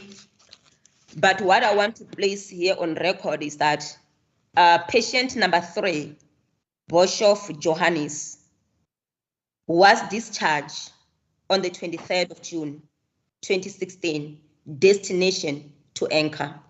But this patient was originally from Life ESIDIMENI. Okay. And then patient number 6, Erasmus Cecilia, was discharged on the 23rd of June, 2016, destination to Anchor. That is still on the 10th of May, 2017, my lady. On the 9th, patient number 9, still on the 10th of May, 2017, Jansef and Furen, Quinton. Just a second, you referred to the first, the first one, it was number 3, then yes, from there? It was number 6, Yes. Cecilia. Yes. And the third one is number 9, Jansef and Furen, Yes. Quinton. Continue. And this patient as well, my lady, was discharged from CCRC on the 23rd of June, 2016. That was now Anchor here. Anchor. And then I'm showing to this court that these were original LE patients who were discharged to Anchor. And then on the 10 and patient number 10, sorry for that, my lady, is Kruger Caroline. She was discharged on the 23rd of June, 2016 to Anchor. Yes. And then patient number 13, Mbiko Vincent, was discharged on the 23rd of June, 2016 to Anchor as well. And patient number 18, Msiza Philemon, was discharged on the 23rd of June as well, 2016 to Anchor. And patient number 21, Rezima Christina, was discharged on the 23rd of June, 2016 to Anchor. And my lady, I'm gonna move to the next page, and that will be page 30283. And patient number 19 there, Ratsusu Charit, was discharged on the 23rd of June, 2018. Sorry, my lady, 2016, originally from LE. Then he was at CCR, originally from Life ESIDIMENI. Okay. And then on the 23rd of June, 2016, he was moved to Anchor. And patient number 24, Sohalifi. And my apologies, my lady, from Charity Ratsoto. These are patients who were discharged by Life ESIDIMENI on the 12th of May. Oh, okay. So Charity Ratsoto and Sohalifi were discharged from Life ESIDIMENI to CCRC on the 12th of May. And This on the Ratsotso and who? and Khalifi, Is number? it's number 24, my lady, on the list. And then these two, they were also discharged on the 23rd of June, 2016 to Anchor. Unfortunately, my lady, from this list, from this list, patient number 19, that is Charity Ratsotso, passed away on the 11th of July, 2016. Yes. And then the next date, it will be the 17th May 2016. Patients were discharged from Waverley to Cullinan Care and Rehabilitation Center. On these ones, patient number 1, Tlachwayo Sizwe, was also discharged, my lady, to Anchor on the 23rd of June. This is number 1 on the Sizwe, yes. Yes, patient number 1 on the list of patients who were discharged by Life ESIDIMENI Waverley to CCRC on the 17th of May. So CCRC discharged them further as well to Anchor on the 23rd of June. So the first one on that particular list of patients who were originally LE patients who were discharged to CCRC and discharged further to Anchor is Sizwe Tlachwayo. And patient number 5 is Mundena Silo.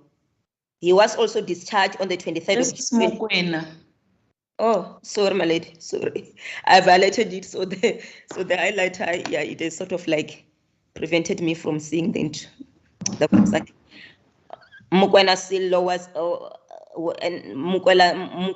was discharged to Anchor on the 23rd of June 2016. Silo.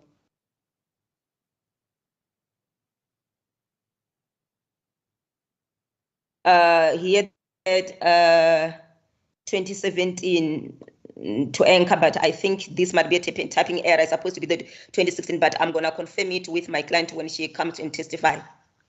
I'm going to clarify that for the purposes of the record with my client when she testifies, my lady. And patient number 8.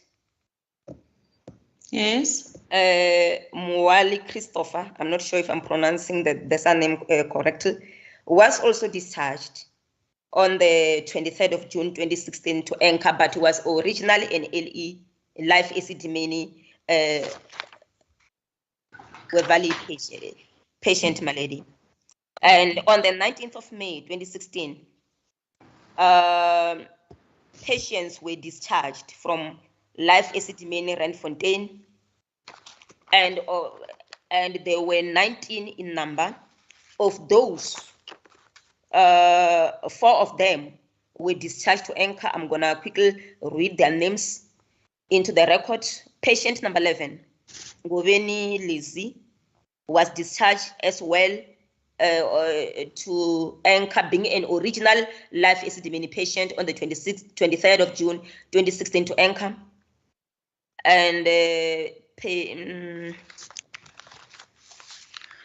Goveni, sorry, my lady, Nyalukani Nkosinati. That is number? Patient number 13, my lady. 13. Yes, my lady. Was also discharged on the 23rd of June to Anchor. An original Life ESIDIMENI patient, my lady, from Randfontein.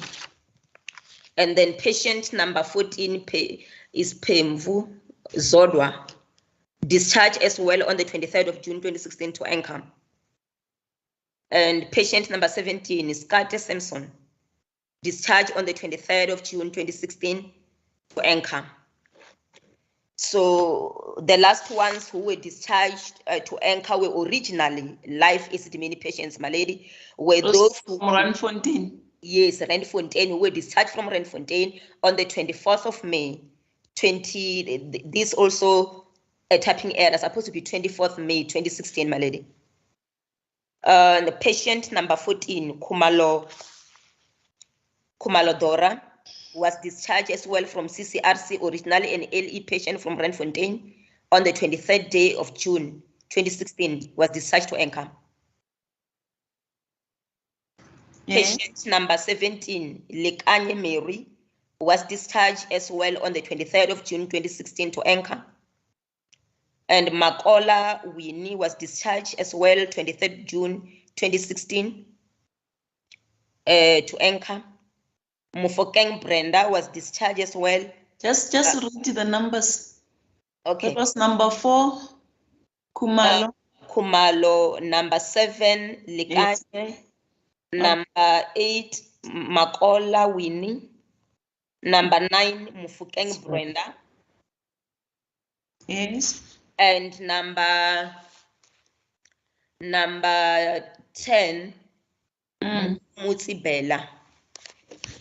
Yes. And number 17, Yende Miriam. Yes.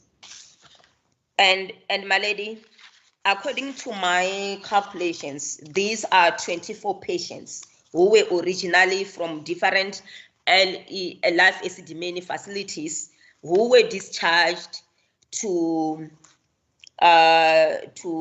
CCRC and subsequently discharged to Anchor.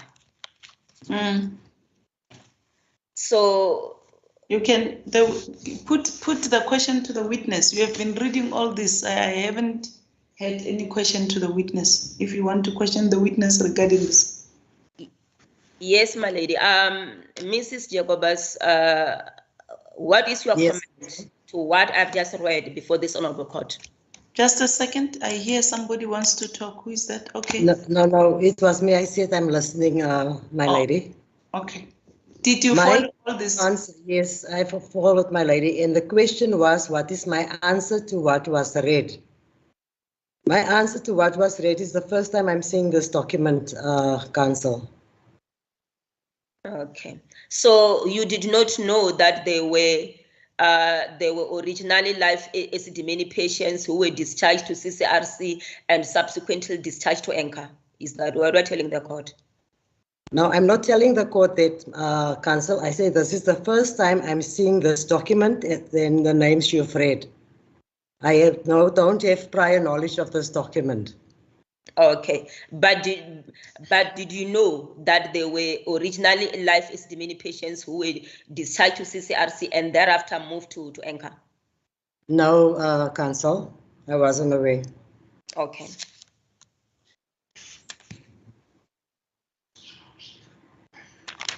Yes, please, the court, my lady. Thank Just you. a sec.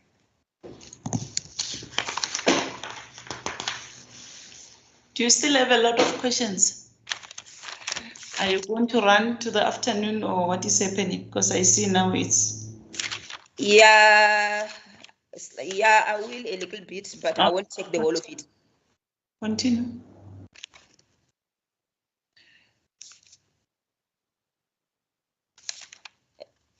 Just a sec, my lady. I'm just going through my notes.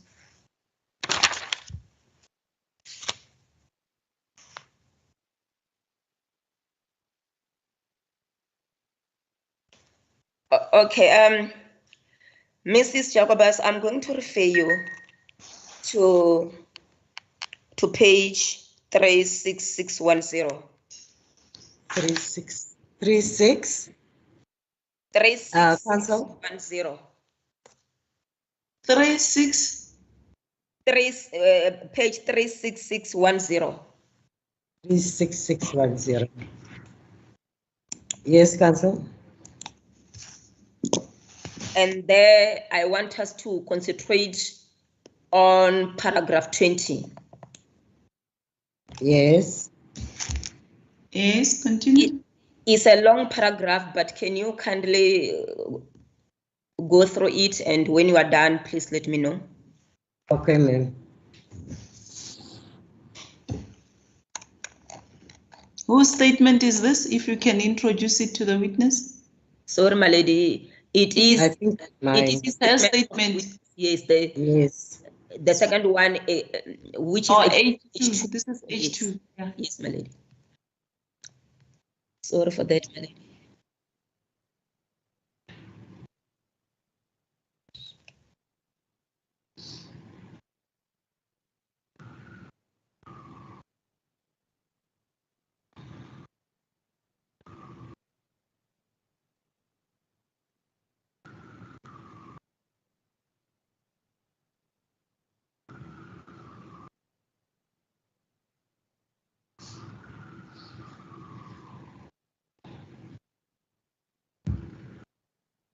Yes, Council, I'm done.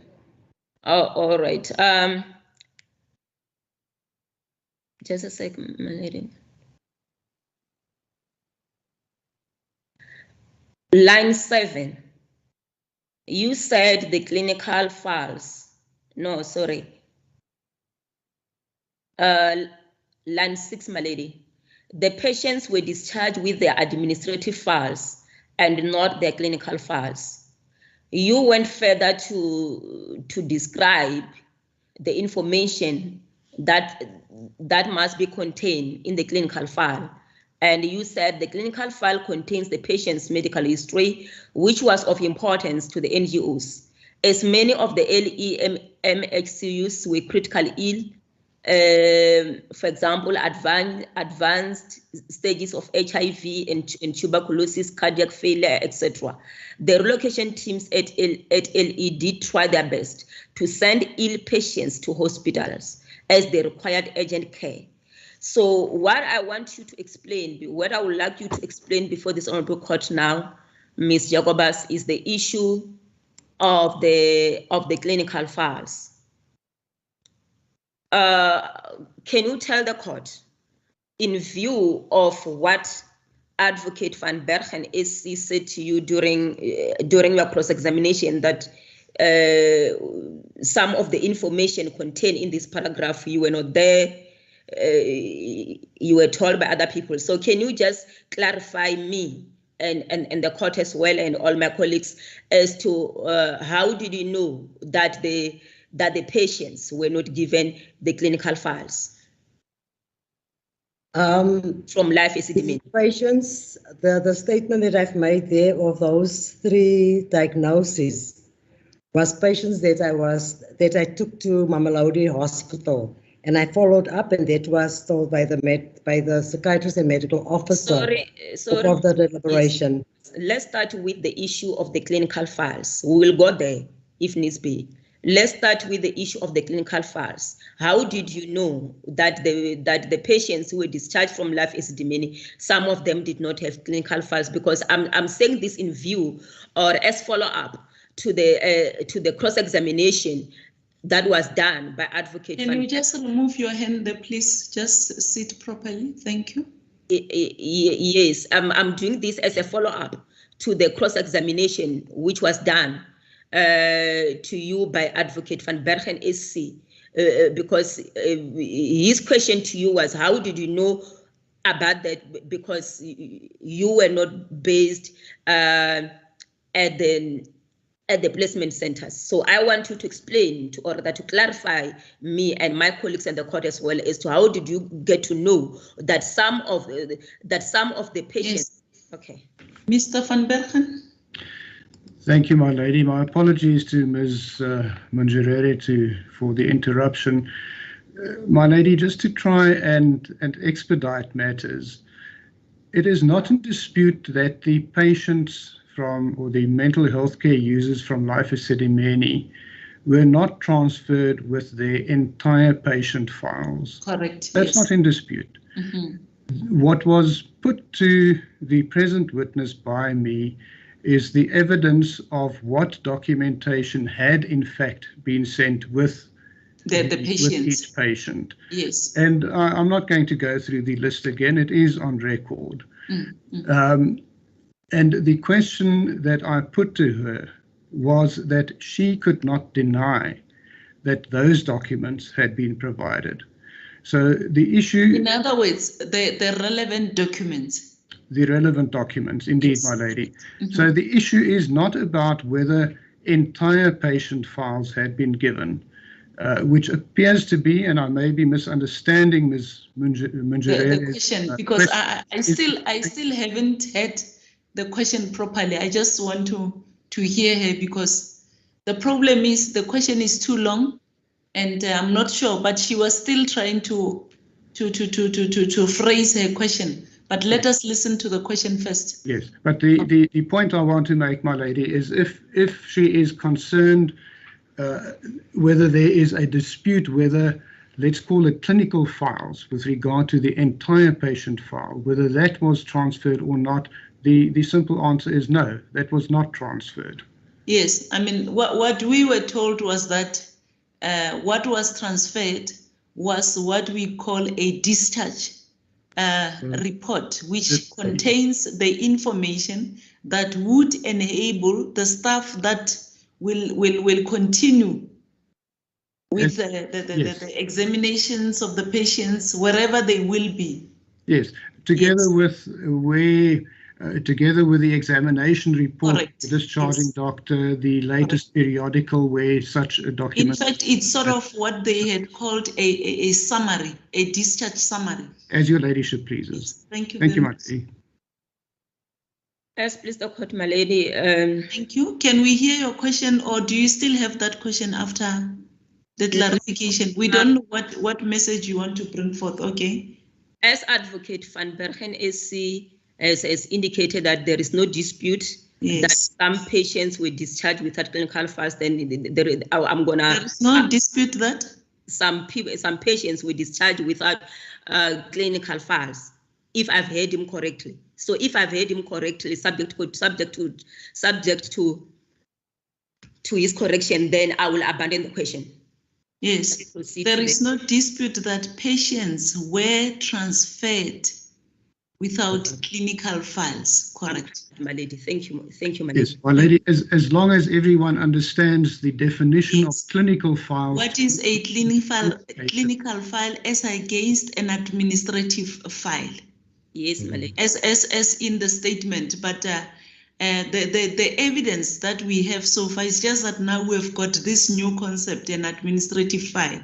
All along, the evidence that has been adduced so far prior to this witness evidence, we were talking about a summary discharge, not a complete hospital file record. As your ladyship pleases. Thank you. Yes, please. I hope everyone understands that. Thank you. You can proceed. Mrs. Jacobas, yes, ma'am.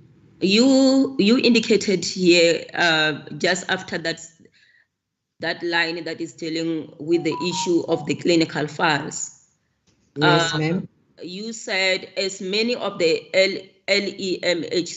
MXCUs were critically ill, for example, advanced stages of HIV and tuberculosis, cardiac failure, etc.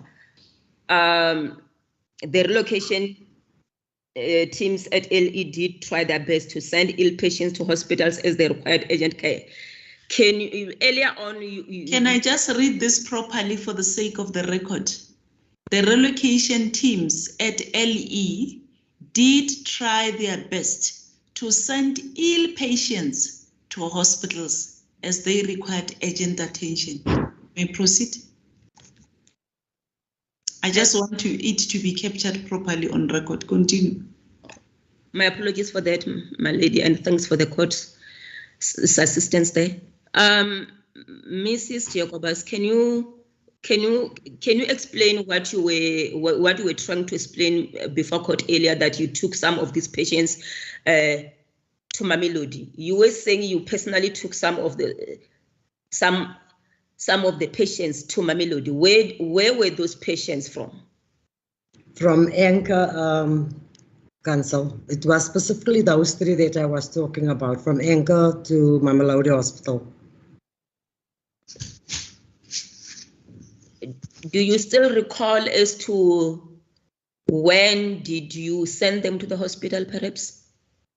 No, not the dates. I cannot recall that. The dates will be noted within the NGO file when they were sent to hospital. And do you know their names? No, no, I can't remember their names because I was accompanied. I did not take the patients there myself. Remember, I was support to the NGOs. So when SFS was explained earlier on, when Mrs. Dorothy Franks encountered problems of the patients being admitted at Mamelodi, and that is how I intervened and assist with taking the patients to hospital for admission. And with the caregiver would accompany the ambulance, and we would drive after the ambulance to the hospital. Okay. Another follow-up question to that I would like you to explain before this court is to whether, do you know if those patients were originally CCRC patient or originally life ESIDIMENI patients who were discharged to CCRC and then to Anchor? No, ma'am, I have no knowledge about that. Okay.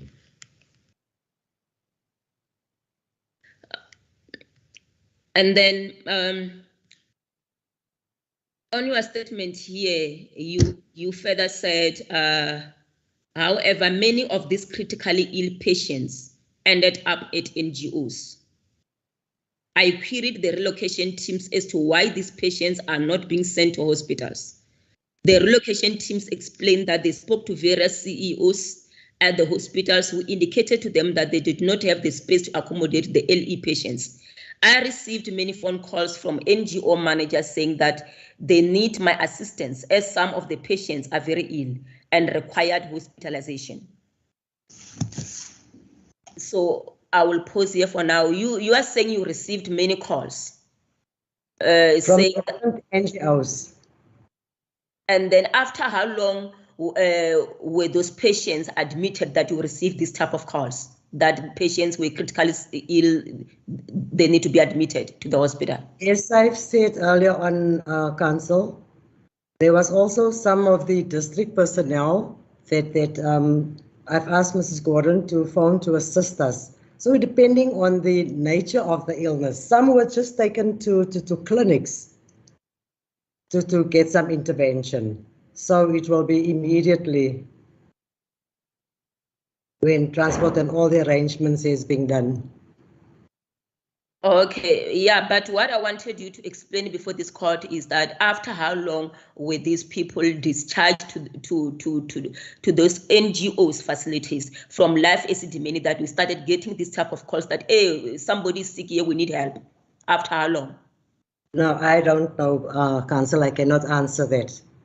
I did not ask the managers when were they discharged or when were they brought from LE. Oh. I just act on the challenge. Oh, okay. And I supported the NGO. All right, well understood.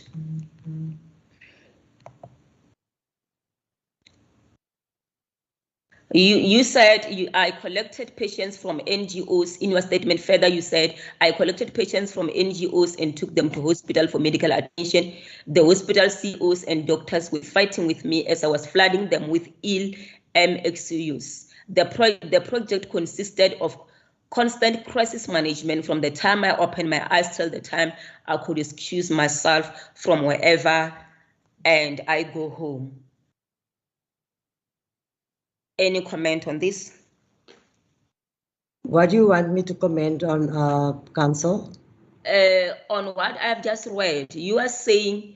okay, I've heard your reading. Well, what I meant was, remember, we were assigned to do certain tasks, and I was tasked to look for beds. But in between that, I was supporting the NGOs, and because being known, as you've earlier said, I was responsible for NGOs, most of the activities was happening in Tshwane. And myself and Mrs. Gordon was together for quite a lot of times. So the NGO will contact us, and then remember at hospital level, the hospital has already their normal process of flow. And us bringing the patients, and because we couldn't wait, I've arranged with the psychiatrist that if I bring a patient in, because remember your inception is casualty. When I bring a patient, I will phone the psychiatrist, he will wait there. And he cannot finalize the whole process, he needs assistance from a medical officer.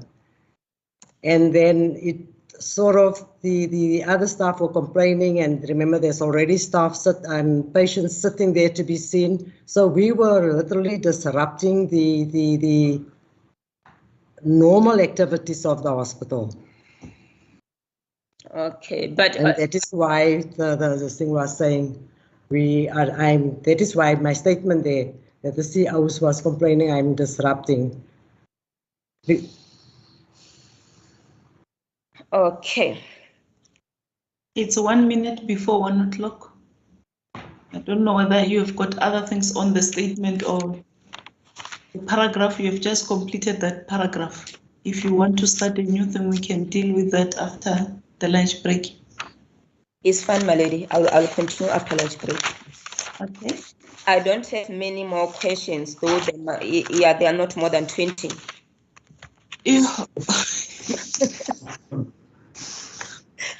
So I will continue after lunch break, my lady. I'm looking at the witness face. I 20. No, I'm just saying 20. I said there are not more than 20. Yes, the witnesses want. We will take the lunch adjournment. We will resume at 2 o'clock. Thank you very much. Thank you. May it please the court, my lady. Yes, no court.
36610. Yes, I am on the page. I just want to see where. Can you just give me an indication where your line is? Is it this many? Yeah, just count one from the beginning of paragraph 20, and then when you get line 10 is where Okay. I'm gonna talk to you about. Okay. However, yes, ma'am, I'm there. Okay. However, many of these critical ill patients ended up at NGOs.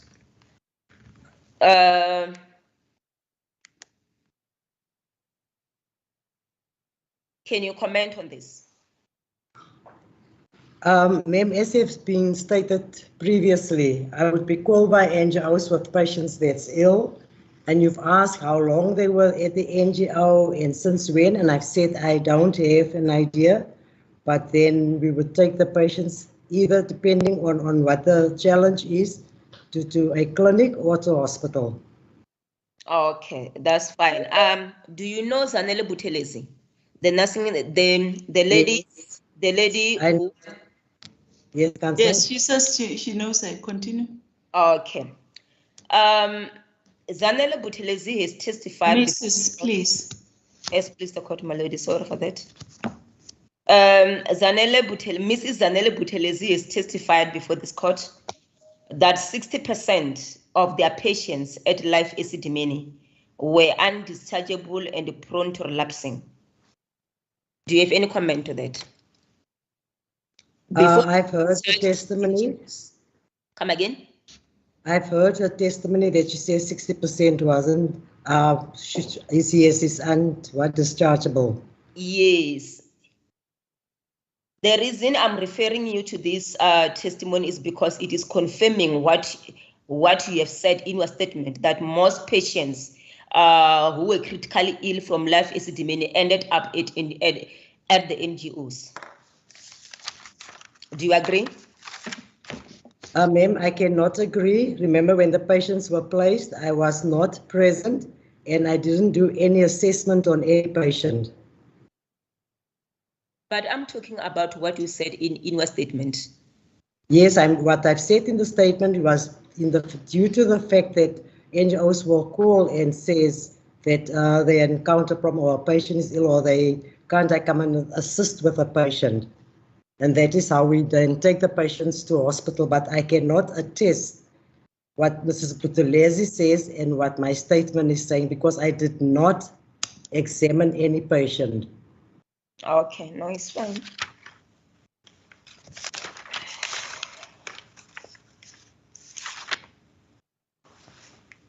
Continue. I'm going to refer you to page 36611. 3611.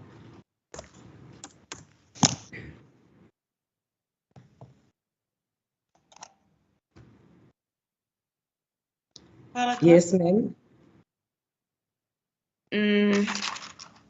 Paragraph 25, my lady. Sorry for that. Just hold. This is something else. Is it 3611, ma'am? Yes. 36611. 36611. 36611. Paragraph 25. Paragraph 35. 25. That is 25. the last paragraph in the on this page. Okay, ma'am, I'm there. Are you there? All right. Can you please read it, and when you are done, let me know that you are done. Okay.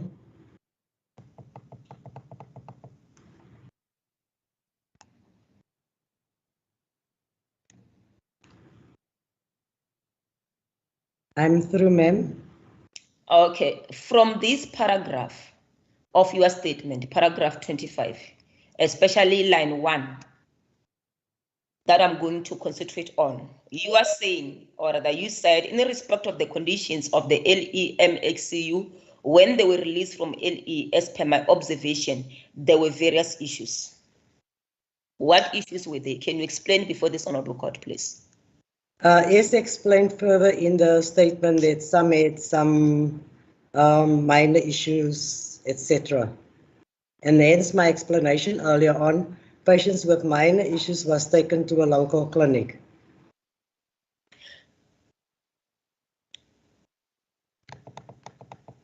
So when you said in line 1 here, when you said patients in the respective conditions of the LEMXU when they were released from LE, as per my observation, there were various issues. So are you telling this court that you were referring to what you have said in the subsequent sentence? Counsel. In other words, the question is, what various issues were you referring to here? She just wants you to explain what you meant by that. As I've said, my lady, what was written further on were the minor issues, minor ailments. But this looks like it's one of an example of those various issues. So I don't know whether she wants the list. Yes. Ma'am, according to what I can attest, that my explanation is yes, that, and the emphasis here is just that I've arranged with hospitals for assistance. That is the main emphasis here. So the main issues you were talking about is about the arrangement of hospital. No, the main issues is concerning the mental health care users, but the emphasis was on, I've said some were ill, others with minor issues, and what my response was for assistance that I've arranged with various hospitals. Okay. My client, Matlodi Daphne Ndlovu, will testify, as I've already indicated through when I was cross-examining previous witnesses, that patients who were discharged from life ESIDIMENI, they were sickly, weak, and unkept. Can you comment on that? No, I cannot comment on that, Counsel.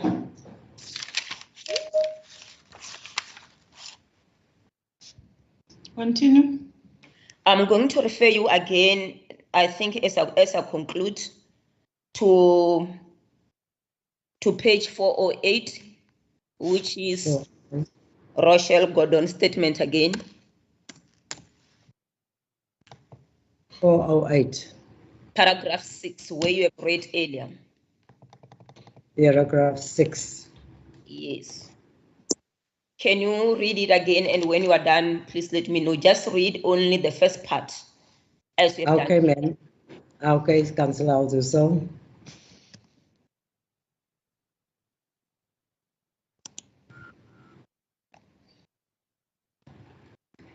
I'm done, ma'am. Okay. So from the statement of Rochelle Gordon as well, it is indicated in line 6.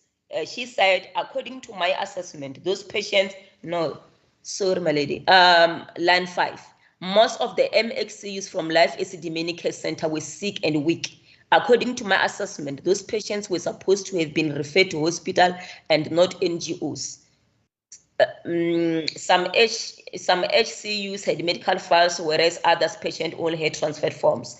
Not all the patients were in possession of the identity documents. This one I've dealt with earlier. The patients were transferred to the following different NGOs in Tshwane and transported by emergency medical services basis. But my main emphasis here is that I want you to comment on this statement by Rochelle Gordon that most of the patients from Life ESIDIMENI, they were weak and sick. Can you comment on that? Yes, Counsel, I can comment on that. I cannot state that what Mrs. Gordon's findings was because I wasn't present at when they received the patients. Okay, can you tell this court, did you see any of the patients from Life ESIDIMENI immediately upon their discharges to NGOs? No, ma'am, I did not. But you have indicated in your statement there where we are coming from. I think it's page 3660, paragraph 20, that most of these patients from Life ESIDIMENI were critically ill. How did you know about it? Because I was called out when the NGOs had challenges and the patients were ill. And as I said, with those three examples I gave, those 3 patients were very ill. Oh, okay. So can you tell the court if those patients were originally from Life ESIDIMENI? Which patients, ma'am? The ones you have just referred to. Mr. Van Bergen. Oh, the 3 previous patients. My lady, the witness. Just a second, Mrs. Jacobus. The witness had previously stated that she cannot recall who the patients were, so Yes. she can surely not remember if they were from Life ESIDIMENI or not. Her evidence was not that they were from Life ESIDIMENI. Yes. What she said was that she only got telephone calls from the NGO people who called to say they've got challenges, and then she can't say whether they are from Life ESIDIMENI or not. The fact of the matter is that those patients were at, is it CCRC? Are you talking to me, my lady? Yes, no, yes, just clarify that, but I think the evidence is already on record. Mr. Van Bergen, did you forget to put your hand down? My apologies, my lady. I did indeed forget. Okay, thank you. These patients that you're talking about, yes, the 3 patients, isn't it your evidence is that you were called by these NGOs to say they had some challenges and you only dealt with the challenges? Yes, ma'am. So the 3 patients that you arranged to go to the hospital, all right? Your evidence, did you know that they were from originally from Life ESIDIMENI, or you dealt with their case as they were at those NGOs? I dealt with the case as they were at the NGO, my lady. Did you ask where they come from? They came from? No, my lady. Because remember, when the patient is in the NGO, our task is to support the NGO. Okay. So I've dealt with it like that. Ms. Mjerel? As pleases the court, my lady. I put it to you, or rather before that one. There is evidence before this court by Ms. Sinello. I just want you to comment on this piece of evidence, where she said that the LE patients, or rather patients from Life ESIDIMENI, when they were discharged in a satisfactory condition. Do you agree with that? I cannot agree with it, Council, because I wasn't present. Okay, I will ask you my previous question again. Did you see any of the patients from Life ESIDIMENI? Did you see any one of them? I've said, Council, I did not see the patients on arrival from Life ESIDIMENI. That was my answer. Oh, Yes. okay. For the first time. Remember, the witness evidence is that when they were placed or when they were moved from Life ESIDIMENI, she was not part of those transfers. She wasn't physically present. That is her evidence. Am I correct, Ms. Jacobs? Yes, my lady. Yes, my lady. My lady, can I say something? Yes, continue. The reason for me to ask her that question is because she said just after the placement of the mental health patients at various NGOs, she was running around. She was running around after receiving calls that patients from Life ESIDIMENI are sick. So hence, I was asking her that did she manage to see any of these patients? Basically meaning, did she go there? Did she see them? Because I wanted to make some follow-up questions on that. Okay. Yes, my lady. Council, my answer was, remember the patients were moved from, I think you said, I think they were moved from May up to end of June. So when I went to an NGO, I did not ask when did the patient come, what condition the patient was in. I just handled with the challenges presented to me. Oh, okay. No, that's fine. That will be the end of my cross-examination, my lady, for this witness. Thank you very much. Ms. Mboweni, are you ready?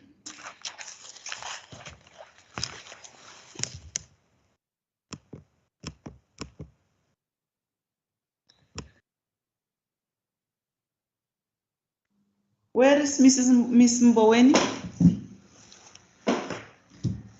May it please the court, my lady, I'm here. I had a bit of a moment to switch on my camera, but I'm here, my lady. My lady, I'm not the next person. Oh, I think it's just a second, my list here. It is me, my lady. Ms. Coca, yes, I remember that. I just want to check this quickly.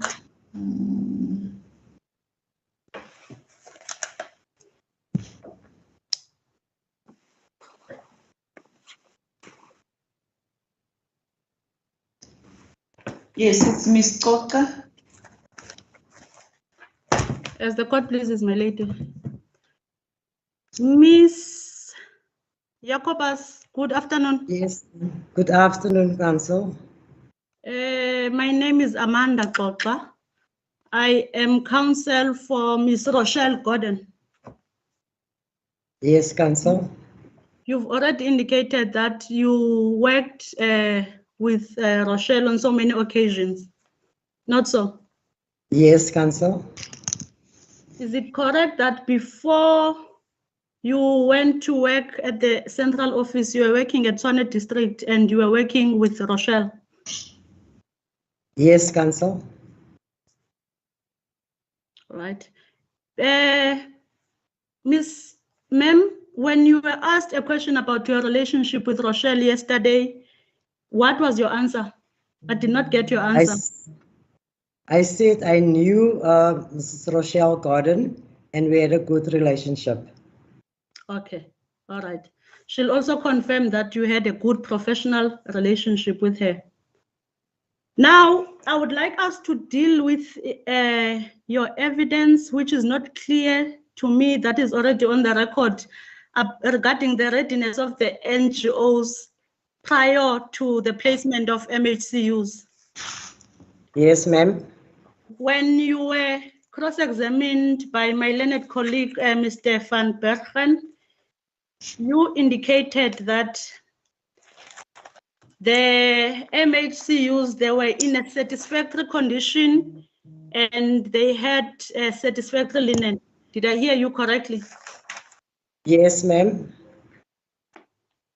And you can confirm that there are several NGOs that you visited with Ms. Gordon? I can confirm that in each district, I visited all the NGOs with a respective coordinator. I'm talking specifically with Ms. Gordon at Tshwane. Yes, Mrs. Gordon accompanied me to all the NGOs in the Tshwane district. You're saying she accompanied you to all or to some? No, to all the NGOs that was supposed to take in life many healthcare users. All right. I'll mention, I just want to be specific. I'll mention all the NGOs that Ms. Gordon says she visited with you. And when she visited with you and Franz Tobane, she was a driver. She had to transport you because she is from the district of Tshwane. Can I go on to mention the NGOs that she took you to? Yes, Council. Right. She'll testify that you went to Buhlebenkosi. It was you, Tobane, and Sophie. I believe it's Sophie Lingwane. No, Council, I wasn't with Mrs. Lingwane. All right. It was myself, Mr. Franz Tobane, and the engineers. All right. She'll testify that when you visited that NGO was not ready.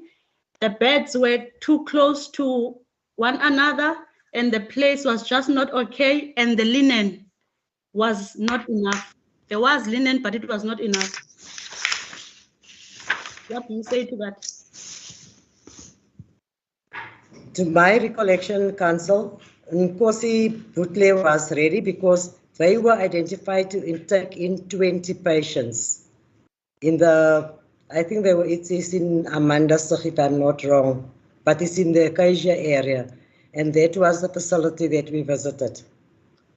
She will say that she's saying it was not enough because an NGO is supposed to have more than one set of linen.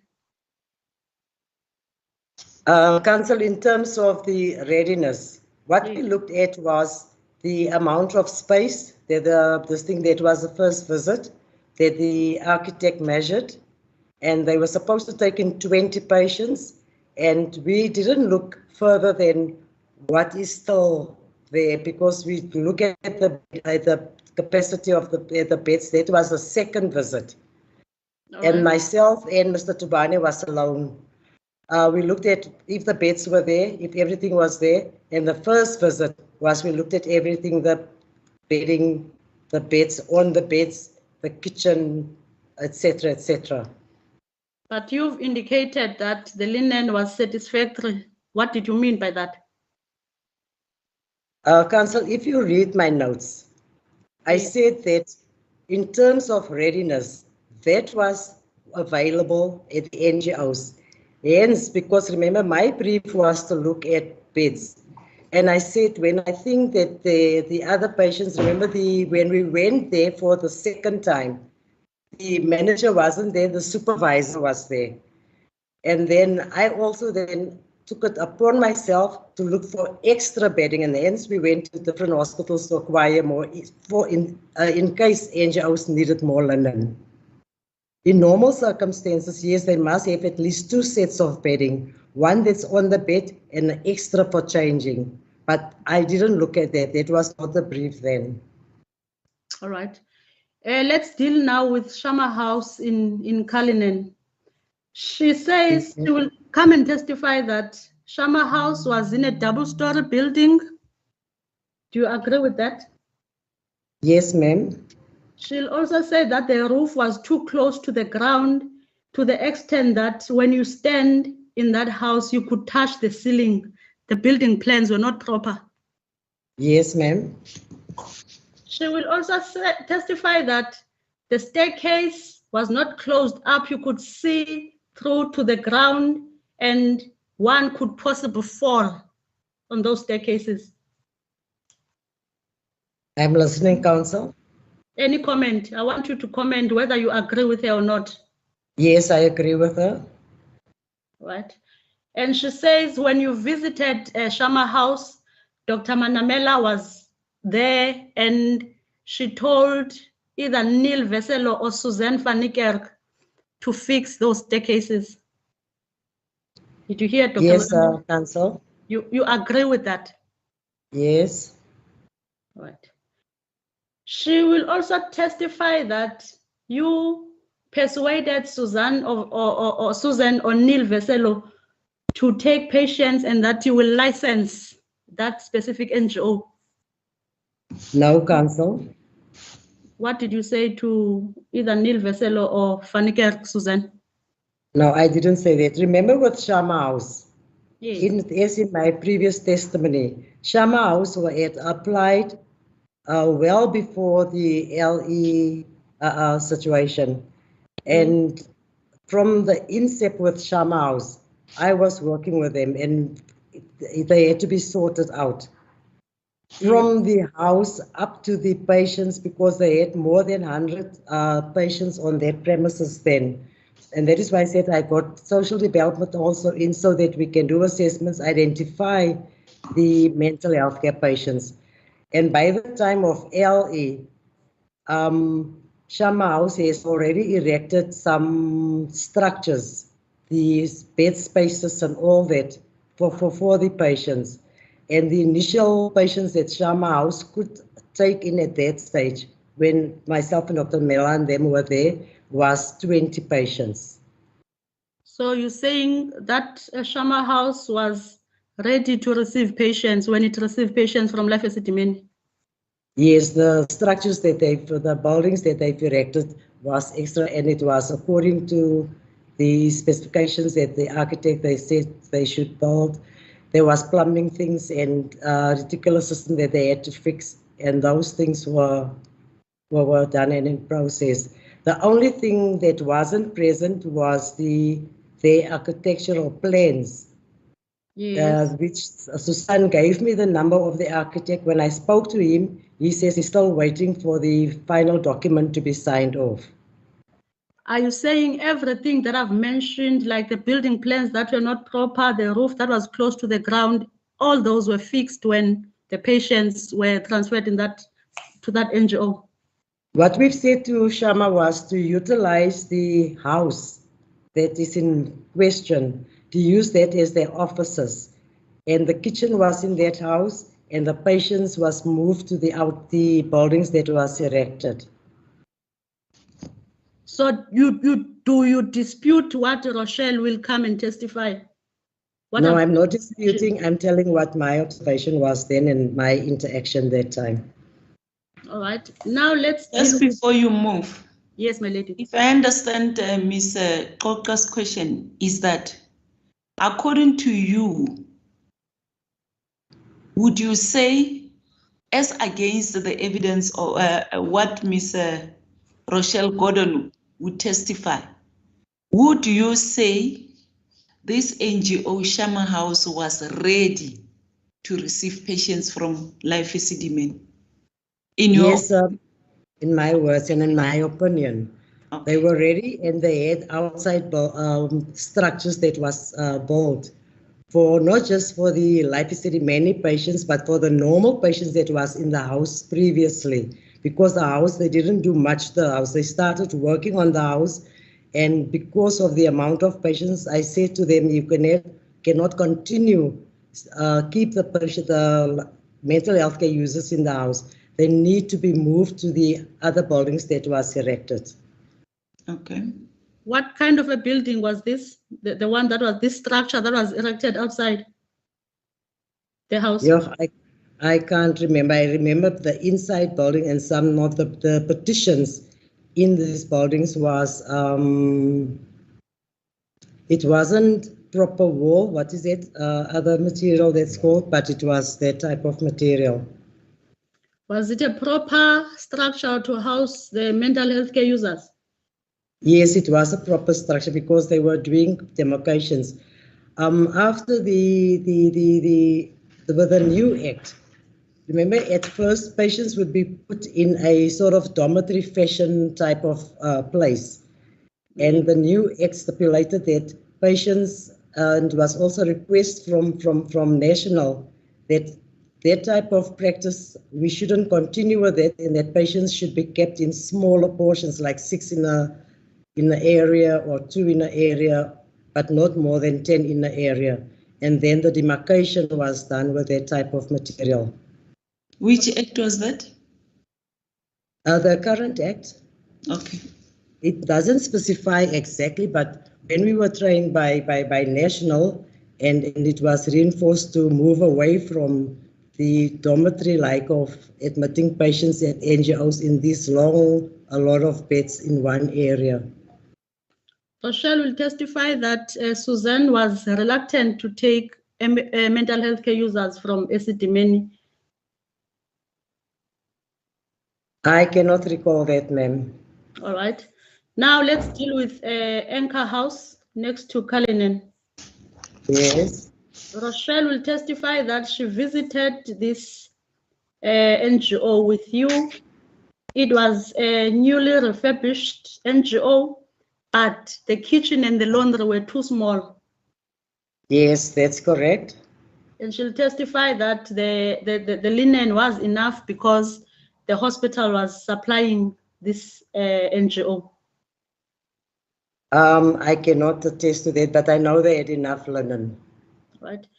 And she will dispute your evidence that you went to all the NGOs with her, and she'll testify that she did not visit Precious Angels 1 and 2 before the placement of the mental health care users. What is your comment for that? Precious Angels 1 and 2. Yes, Precious Angels 1 were done, and Precious Angels 2 was done at a later stage. And only myself at Precious Angels 2 was done by myself and Mr. Tubane. So you agree with this, what she will Yes. testify? Yes. You were making a mistake when you were saying, ma'am? I said it was only Precious Angels 1, and I cannot recall whether Mrs. Gordon was with, but I knew the Precious Angels 1, the first house that we visited and inspected. You were making a mistake because you are not sure whether she was there or not. So you were making Yes, a I can't mistake when you were recall. saying you went, please listen to me. You were making a mistake when you were saying you went to all the NGOs with Rochelle. Ma'am, if she has said so, then it means she wasn't with all the visits. Ma'am, please answer the questions. I'm asking you whether you were making a mistake when you were saying you went with Rochelle to all the NGOs. Ma'am, as I'm saying, when we've done the visits in the different districts, I invited the coordinators to accompany us to these NGOs that needed to be seen. And at this stage, I cannot recall, as Mrs. Gordon is saying now, that she was with all the visits in the Tshwane area. She didn't say she attended all the visits. You said when you started your evidence, you said you went with her to all the NGOs, and I told you that I'm going to deal with each NGO and I will demonstrate to you that she did not visit all the NGOs with you before the placement of the patients.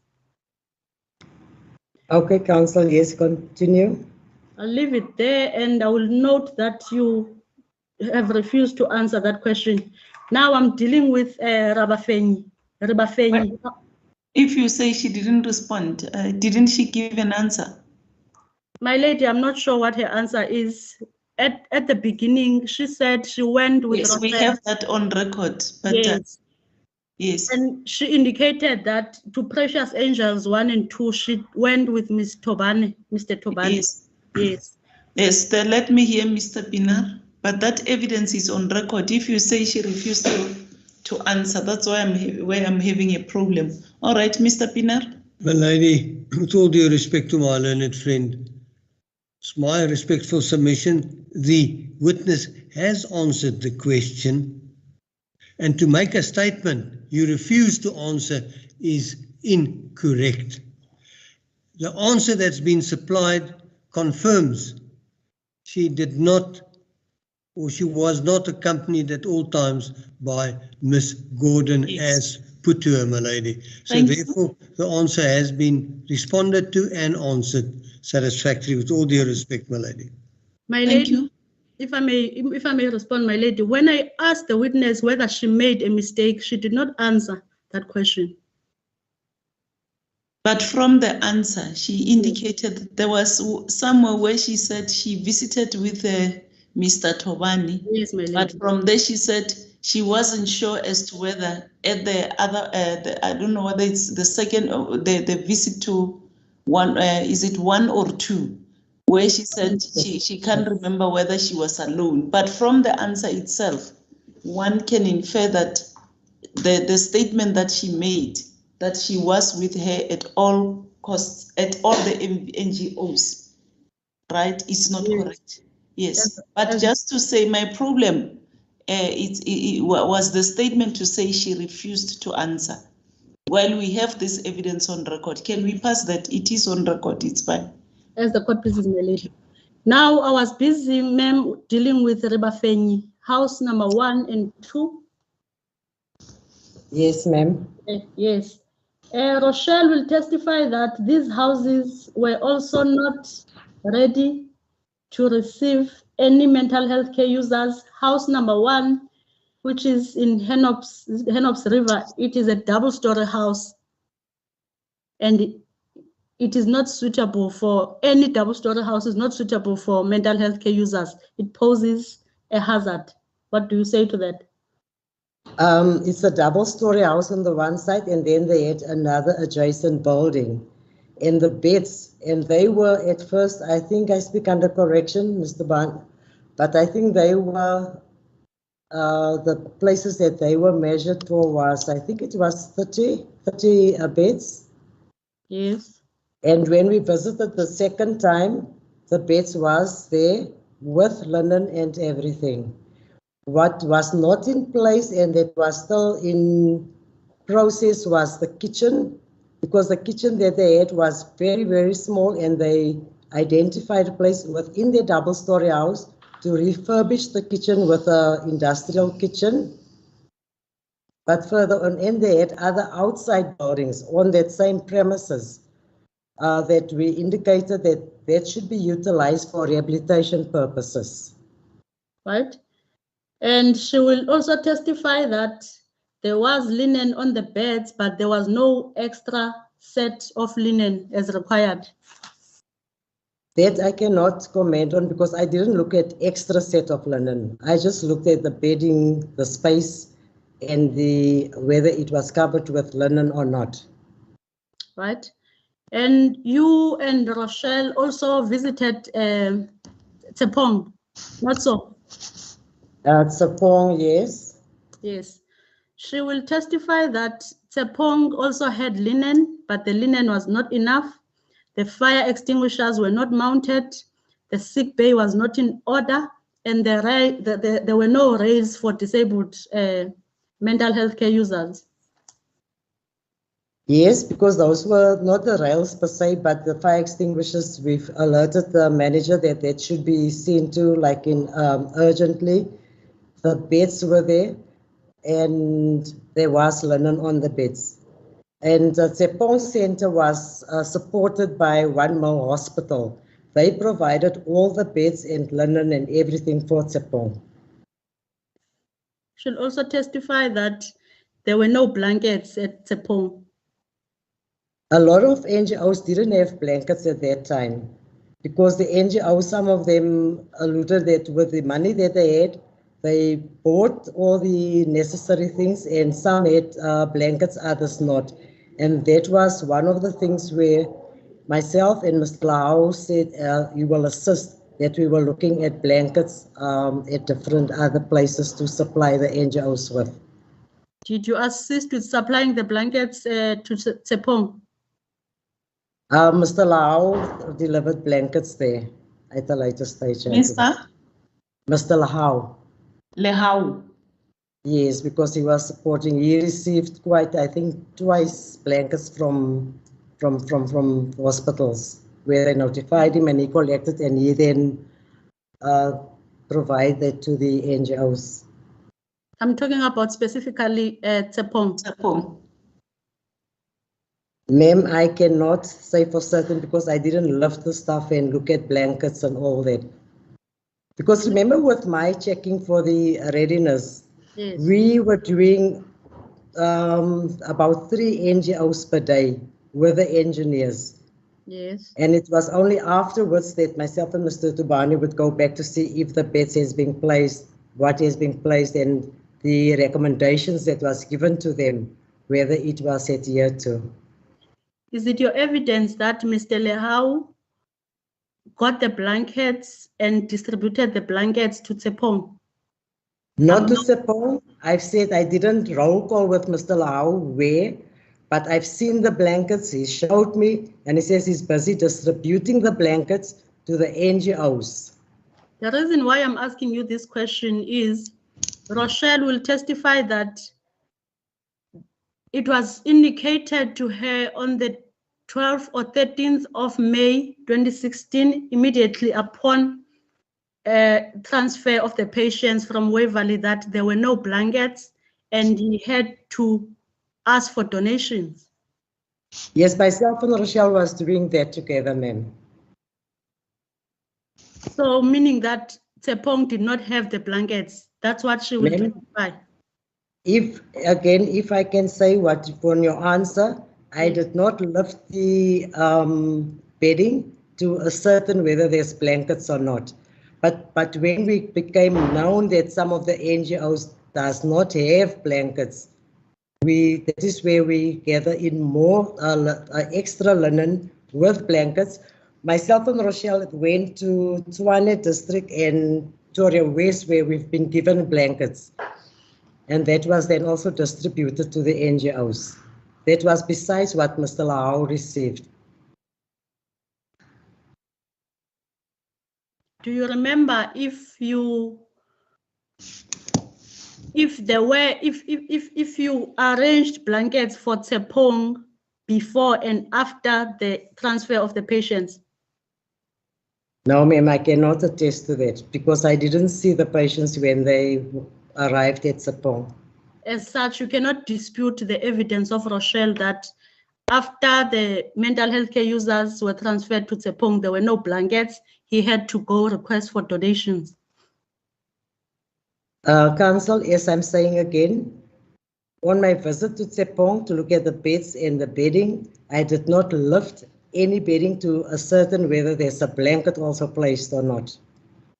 And as I've attested again, when I become known that there's not enough blankets at the different NGOs, because remember it was a sort of almost winter time, that is where we went to the different hospitals to acquire more linen and to specifically look at more blankets for the NGOs. Let me deal with Bupilong Surman. You also went to Bupilong Surman with Rochelle and Franz Tobane and Mr. Lehau. The evidence that she'll present before this court is that the ablution facilities were bad in that NGO and it was not ready to receive the mental health care users.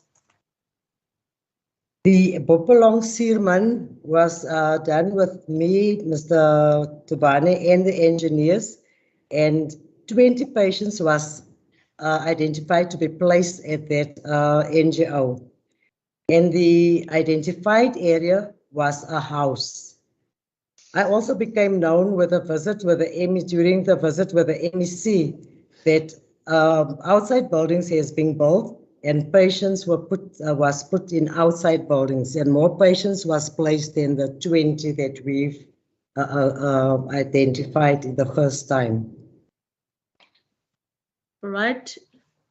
I hear you there, but Rochelle will testify that those NGOs were not ready to receive any patients. And we've also seen from the evidence that you dealt with Ms.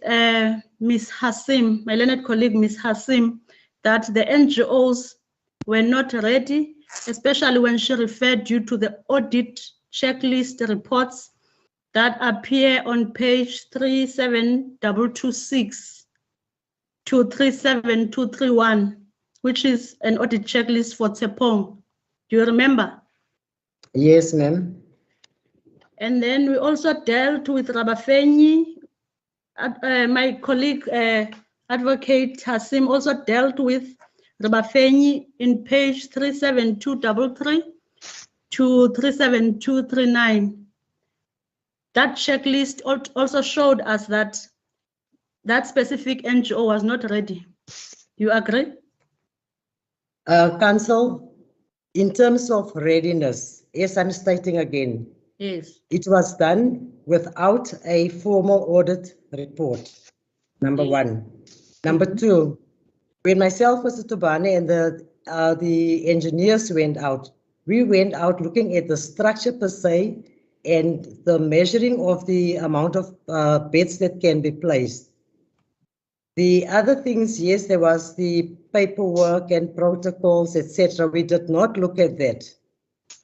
That was supposed to be followed at a later stage. And that is what, with all the NGOs, we were just looking at the physical structure, what is in place, is there enough space for beds, the kitchen, the laundry area, etc. Would you say that was in accordance with the procedure that was supposed to be followed? The procedure that was supposed to be followed was to utilize the formal audit report and to look at all the elements. Yes, but my question is how you did it. Are you confirming that that was not done in accordance with the required procedures? Yes, my lady. The court business, my lady.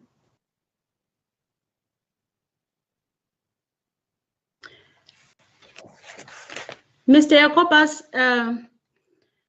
Rochelle will also testify that in 2015, when Dr. Manamela told told you that the contract of Life ESIDIMENI will be terminated and there will be influx of NGOs at Tshwane. Rochelle raised some issues with Dr. Manamela. Were you present when you were told that there will be an influx at Tshwane district? Ma'am, my recollection, it was Dr. Manamela addressed and has addressed us in different meetings. Yes. And the coordinators were called to one meeting and a discussion. But if I can remember back clearly, Dr. Manamela did not say there will be an influx, but that we will have to open up new NGOs. And I had to look at also closed hospitals in terms of that NGOs can also use to utilize. All right. I'll mention the concerns that she says she raised with Dr. Manamela, whether you were there or not. I just want you to confirm whether those were concerns. She says she asked Dr. Manamela why these mental health care users were moved to Tshwane, far from their families. And when she was asking that question, she was concerned about the separation anxiety. She also she also informed Dr. Manamela that the period that they had to prepare the NGOs was not enough, and that the NGOs did not have startup funding and they would not cope. Were those the valid concerns? According to what you read out now, I'm sure it was valid concerns for Mrs. Gordon that she raised with Dr. Manamela. But for you, if anyone was raising those concerns at that point when they were told that the contract will be terminated, would you say those were valid? Would you have raised the same concerns, maybe? Yes, from my point of view, we all in the directorate discussed this with Dr. Manamela in terms of the intake of patients, the preparation time. We all were in accordance that the time frame was too short. All right. Rochelle will also present evidence that at one occasion she was called on an urgent basis by Dr. Manamela to go to her office in Johannesburg. And when she got to that office, Dr. Manamela was with you in the office. Do you recall that? No, ma'am, I don't recall that. She will say that Dr. Manamela indicated to her that she needs the audit reports. Rochelle indicated that you did not prepare any audit reports, and Dr. Manamela said she must write what she can remember. Do you remember? No, ma'am, I wasn't present with that. All right, I'll take you to paragraph 12 of Rochelle's affidavit. In fact, let me take you to paragraph 11 of the affidavit. The page? Page 411, my lady, my apologies. May I read it? Just a second, let the witness get the page first. Yes, I've got it, my lady. Okay, just a second. To read it. May I read it for the record, my lady? Paragraph? Paragraph 11. Okay, yes, you may. As the court pleases. According to the facility scheduled inspection reports dated 21/07/2016, RCG2, the inspection conducted at Shama House for Traumatized Person was completed by retired sister Francis Vechu, who was not part of Life ESIDIMENI Marathon project, but it was signed by me. I might have signed the document by mistake when someone collected the documents from the district office. I did not conduct inspection at Shama House on the 21st of July 2016 and cannot be able to comment about the findings. My lady, the reason why I am mentioning that paragraph is because that paragraph, according to Rochelle, is incorrect and we'll correct it at a later stage. What Rochelle is saying about the involvement of Sister Vechu in that paragraph, she is saying that if we may go, my lady, to page 203A2 to demonstrate the point. Page 203? 382. Page 20, Council. 20382. 20283. 2283. To another 283. Yes. 20382. 82, my lady. Is it three? Sorry, Council, is it 3 or 2? 20283 or 20383? My apologies, my lady. If my lady can afford me some opportunity, I'm trying to clarify something that is very confusing here, but if the court can bear with me. Okay, that's fine.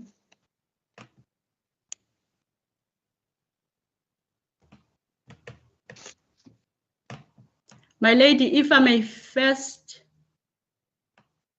direct you to page 424, that is RCG2, that is referred to in Rochelle's affidavit. 424. 424, yes, my lady. 424. I'm going to deal with the events as they happened when Rochelle was called by Dr. Manamela on an urgent basis to her office.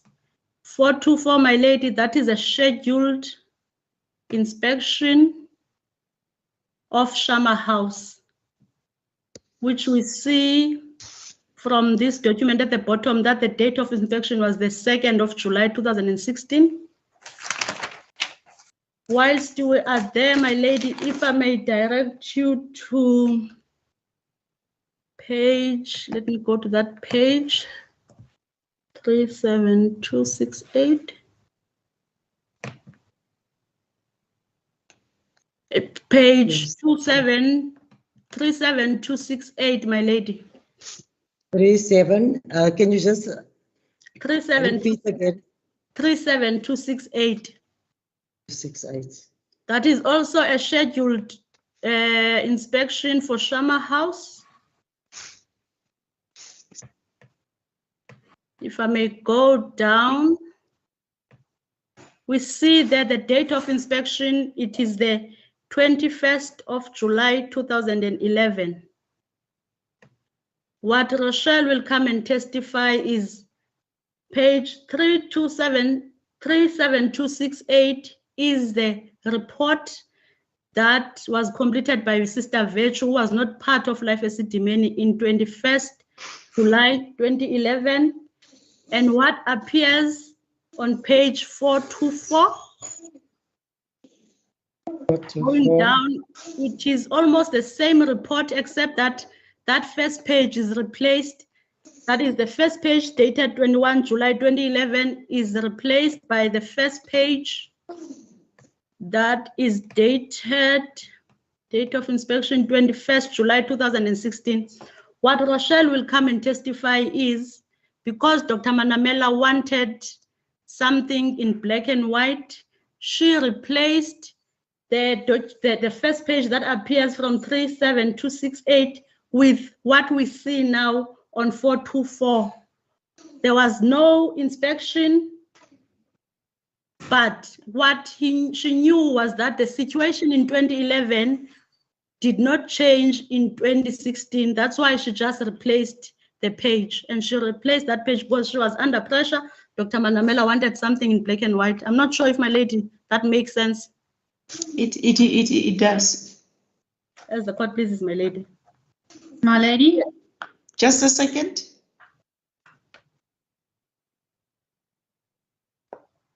So the first, I'll give you the chance, Miss Marriott. The first one was the one of 424. The Yes. date is? 424 is the 21st of July 2016. So she replaced only the first page? Yes, my lady, she replaced the first page with of the 2011 report. Yes, my lady. Okay.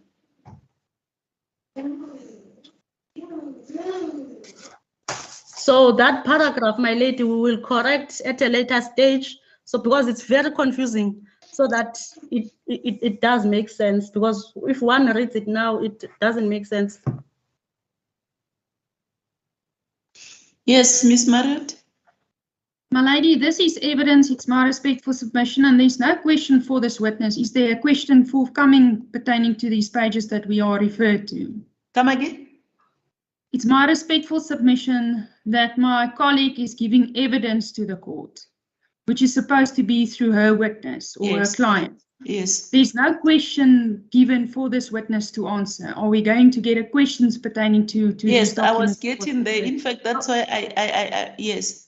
I Is was- there any question to the Yes, witness? and I wanted to put a statement that when this was done, it was done when Rochelle was called on an urgent basis by Dr. Manamela, and she found Ms. Hannah Jacobus in that office of Dr. Manamela. So the question is? I wanted Just to confirm. comment if she's aware, if she can confirm this. Yes, I can confirm I wasn't there. I'm not aware of that exercise, and Dr. and Mrs. Gordon that was called to Dr. Manamela's office. Because I've already mentioned and stated my evidence in terms of the inspection in previous accounts about the NGOs. And no formal process was used All right. with forms. All right. Now, there was evidence where you were directed to a document by my learned colleague, Ms. Hassim. The document appears on 20382. 20382. Yes, my lady.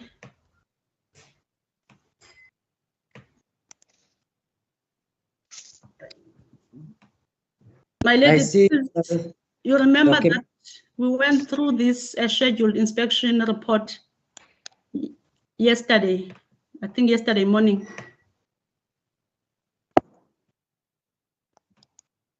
You remember this? You were questioned about this document. You remember? Yes, my lady. All right. And you indicated when you were asked if you did complete this document, your answer, if I remember correctly, you said Miss Rochelle Gordon might have completed this document. Do you remember? At a later stage, Council, when I went through the document, it became known to me that, and I said, I don't know who completed this document because this document was signed in 2015. And in 2015, no formal visits is being done to any of the NGOs. Right. If you may go to the bottom of that page, 20382, date of inspection and inspection conducted by, do you see that? The bottom of the page, just go to the bottom. Yes. Whose handwriting is that date of the 8th of December? Is it not your handwriting? No, it's not my handwriting. And the one at the bottom where you said inspection conducted by H. Jacobus, Frida Sinelo, Zelda, all those people. Frida Sinelo, Council. Yes. Has never accompanied me to inspections. She's also with me in central office. And besides that, Yes. in terms of conducting formal inspections, in a normal sense, I will not complete a inspection or a formal audit form. The district will complete that. Right. So just a second. You say Frida, what about her? Frida Sinelo has never accompanied me to any of the Tshwane NGOs. Okay, all right. Rochelle will present evidence that this document as well was also, as you can see, that there are different, I think there are about 3 different handwritings there in that whole document. From the beginning, you see that the handwriting is different from what is at the bottom. And yes. There is also another difference there, my lady. I wanted to direct the court, but my system is stuck. But the point that I'm trying to make here is that Rochelle will indicate that this is another document that was also partly completed. Just bear with me, just a second. Go to right on the document to the bottom. This To one. the bottom. That was partly completed.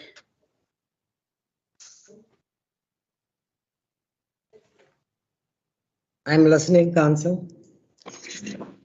That was partly completed when she was called by Dr. Manamela and found Dr. Manamela in your presence.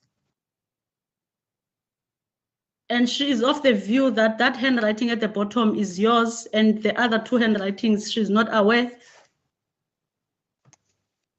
Council, can I say again what I've said earlier on? Yes. Since my inception at Central Office, all the inspections and completion of facility reports are being done by the district. I have never done that, and I've never this thing will complete that. And according to my the date of this document, I think it was 2015 when we went through yesterday with Advocate Hassan. Yes. In 2015, no inspections were done by me. I only started with formal inspections with hospitals in December 2015, and only in January, February, I think it was early March with the NGOs. And we didn't use a formal form, and I've stated for all NGOs, no forms were used. But I've invited the coordinators to join us with these inspections so that they can just be part and see what we're doing in the NGOs that was inspected. All right. So we didn't complete any forms. After the placement of the mental health care users at various NGOs, you became aware, as you have testified, that there was issues with some medication, there were issues with linen and blankets, and Rochelle confirms that, and she confirms that you were always together. Most times you were together, trying to sort out the issues that were raised. Yes, ma'am. And Rochelle will testify that as she was with you at times with Franz Tobane, sometimes in the presence of Dr. Manamela and other deputy directors in the Mental Health Directorate, she was the most junior member. Do you agree with that? Ma'am, how it works within the Mental Health Directorate. Mental Health Directorate is responsible and in terms of monitoring and support for all the districts. Yes. And during the ESIDIMENI process, as far as I can recall back, the only person that Rochelle could have been with was myself. The other Mental Health Directorate people were assigned to Waverley and to Randfontein, and they were busy there. Okay. Do you confirm that? But the question is, was among the group, was she junior? Yes, because we are senior to Rochelle. Okay, Yes. so you agree with the statement. Just Yes, listen ma'am. to the question. There's no need for you to come with details. The question was whether indeed the statement that she says she was junior to Yes, ma'am. whoever she was working with, right? Yes, Thank you ma'am. very much. Yes. In closing, she'll say that she was the most junior of you all and she was taking instructions from you. Any comment? If you can just be more explicit, ma'am, what type of instructions and what it was? As a junior official within that group, she had to abide by whatever that you were saying as a seniors. That's what she will say. No, ma'am. I don't know what she was saying and what she was referring to. Yes. But in terms of execution, the districts are responsible for their own acts and omissions. The central office will support the districts, and if we find whatever is not in place or recommendations, yes, we will work together. But there's no such thing, according to my knowledge, that I will give instructions to a coordinator. because in terms of executing duties, that coordinator has to go and report to her seniors at the district office for whatever was executed or was done or needed or whatever. So I don't know what the specific question was and instructions was. So if I can have more detail in terms of the instructions. No, there's no specific details, save to say that when you were doing the inspections prior the placement and after the placement, you were the most senior members of that team, and she was the most junior and had no powers to give instructions to you in your capacity as the seniors. Still, Council, I don't know where or what you're getting at. In terms of the life ESIDIMENI placement, after the identification and patients were placed at various NGOs, yes, I was a lot with Rochelle, but there wasn't any instructions given. We were working together. Because there wasn't need to give instructions. We were acting on, as I've said, with challenges of NGOs.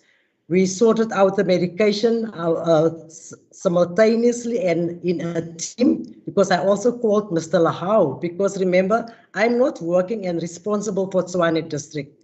And my method of working is I cannot go to a district and just do things and instruct things. So I don't know what she refers to instructions.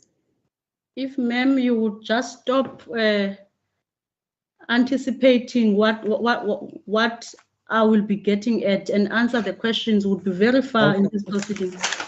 Okay, ma'am. My lady, if I may check some notes, I'm almost done. If not done, just to check if I've covered everything. Yes, you may.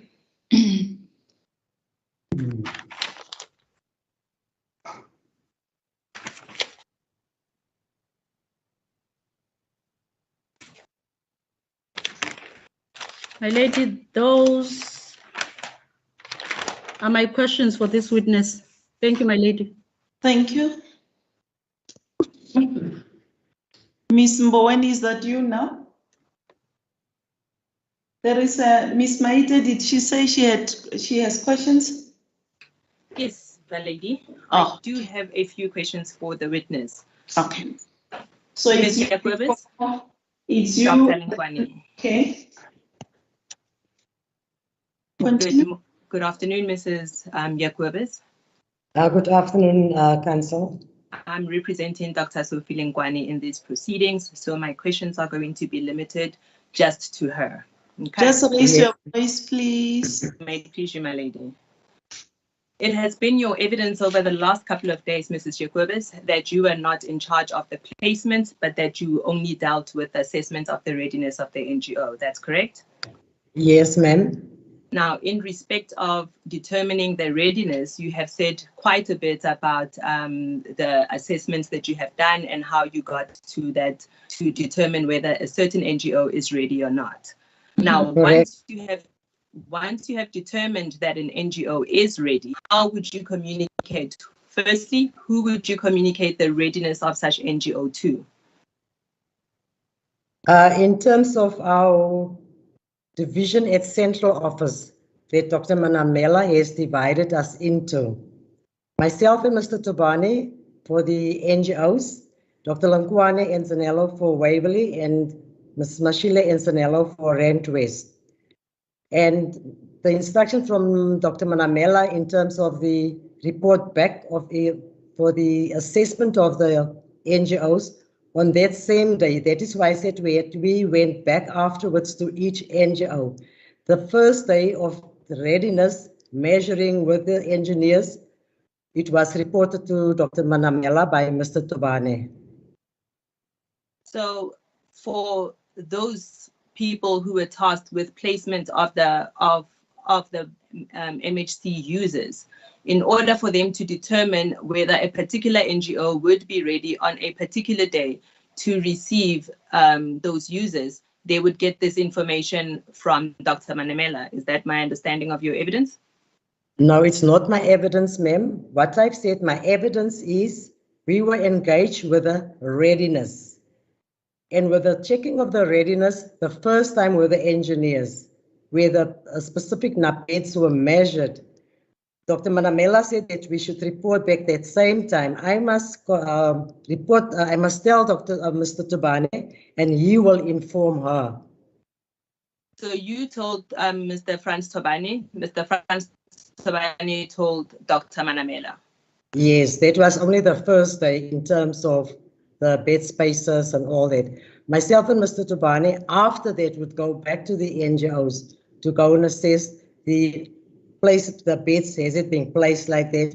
The London, is there London? That was our second observation. When you talk about you would go after that, would it be after the MHC users are then placed and transferred into the No, NGOs? before it was before placement. Okay, so before placement, you went back to ensure that they are the NGOs, the various NGOs are ready. Yes, that there's beds available. Because remember when we went the first time, there were no beds in most of the NGOs. Okay. So that is why the engineers had to measure. Then the report would be given to the managers and they had to see that beds are being placed.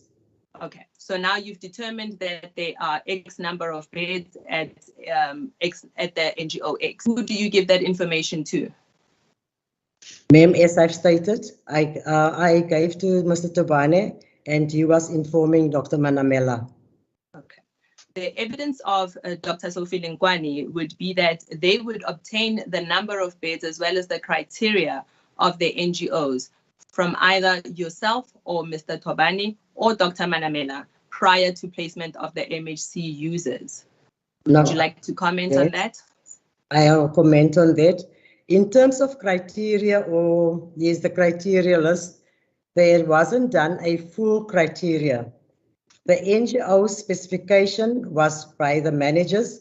Let's take Mbutli and Kosi, for instance. They'll take chronic mental health patients, males.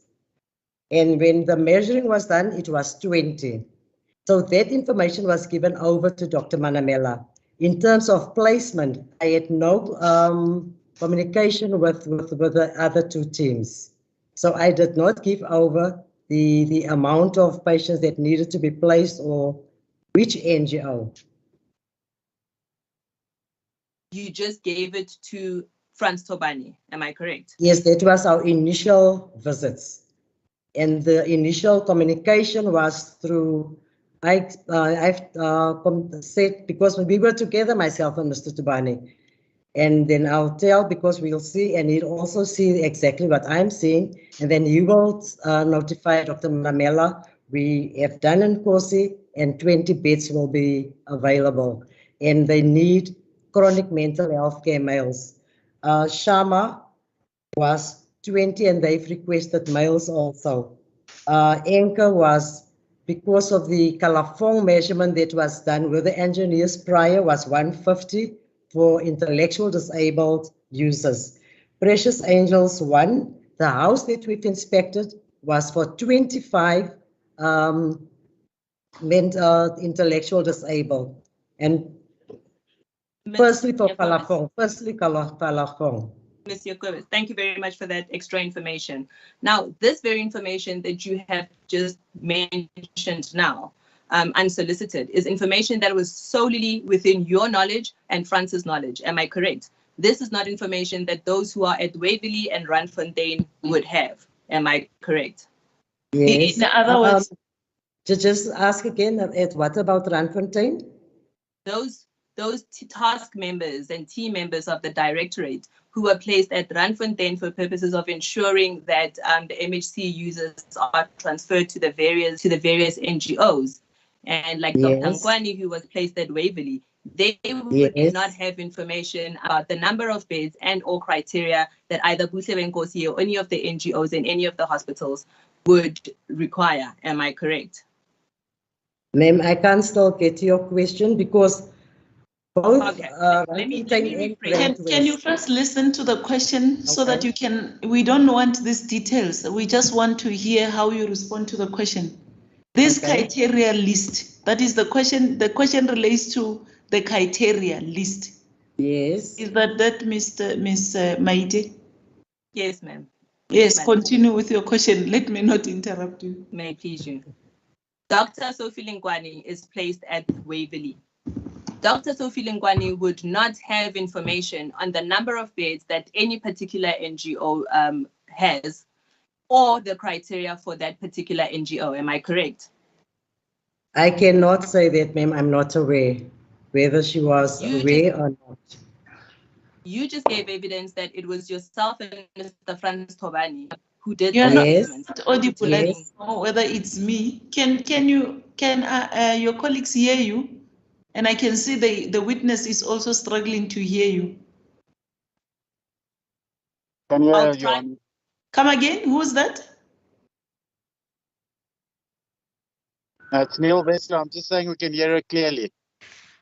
Can you hear Miss Maite? Yes, ma'am. Yes, Your Honor. We can hear her. You can hear her, but I can see the witness is struggling, and I don't know. I was also struggling. Continue. I'll try to speak louder, my lady. But something is not right. Maybe it's the position you are not properly. I don't know. Yes. Just continue. Yeah. Yeah, now it's If you right. don't move towards the side, yes. I hear Mr. Veselo can hear you and the others. Ms. Jacobus, your evidence was that it was yourself and Franz Tobani who were the ones who were determining the readiness, who were providing information in respect of the number of beds and the criteria that the various NGOs had. That is your evidence, am I correct? Yes. You therefore cannot dispute that this information is information that was solely within yours and Franz Tobani's knowledge. No, ma'am. It wasn't solely our knowledge. We had to communicate this information to Dr. Manamela. So it was between yourself, Franz Tobani, and Dr. Manamela, am I correct? Yes, ma'am. So Dr. Linkwani, and this is her evidence, Dr. Nkwani's evidence will be that she relied on that information regarding the number of beds as well as the criteria of the various NGOs from yourself, Franz Tobani, as well as Dr. Manamela. Do you have a comment for that? Yes, I've got a comment. I'm not sure what Dr. Lankwani says she relies on me, because the brief, as we've discussed in a meeting, which Dr. Manamela stated clearly to all of us, the placement of themselves and myself and Mr. Tobane, we will do the inspections. The inspections, after the inspections, the total number of beds per NGO will be communicated by Mr. Tobane to Dr. Manamela, and the criteria, as I've said, NGO X, 10 beds with chronic mental health patients, etc. We hear that, but what is the problem in answering this question? From your evidence, you and Mr. Tobani are the people who did this criteria of identifying how many beds and all those. And this information from your evidence was provided to Dr. Manamela. Yes. You and Mr. Tobani are the people who compiled that criteria list. No, we didn't compile a criteria list, my lady. Okay, but you are the ones who identified how many beds for that specific NGO and all those. Yes. So that information comes from you and Mr. Franz Tobani, right? Yes, then communicated to Dr. Manamela. Now, what is being put to you is that Dr. Linkwani, who was responsible for the placement of these mental health care users at Waverley, she says she relied on the information that you provided from Dr. Yes, that's correct. Yes, that is what she's saying. Am I correct? That's correct. You are correct, my lady. So the answer is yes. Mr. Gomez, the answer is yes. I have no further questions for this witness, my lady. Come again? I have no further questions for this witness. Okay, thank you. May it please you. Yes. Then it will be, is it Miss Mboweni now? May it please the court, my lady? Yes. Yeah, I think I would be next in line. My lady, I just have one question for the witness. Okay. Good afternoon, Ms. Jacobus. Good afternoon, Counsel. I am the legal representative for Ms. Cynthia Sinello. Yes, ma'am. Yes. Now the question that I have for you is, This is Nongeba. Cynthia Nongeba Sinelo. That is correct, yes, my lady. Ms. Jacobus, what was the extent of your interaction with my witness as it relates to the placement of the patients, the mental health care users? In relation to the placement, we did not have any interaction, Council. Did you provide any information to Ms. Sinelo? No, Council. Did you give any instructions to Mrs. Sinelo? No, Council.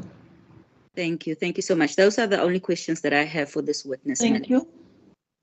May it please the court, my lady. Then we come to, where is Mr. Manamela, Puti Manamela? I haven't been seeing him. Mr. Manamela, are you there?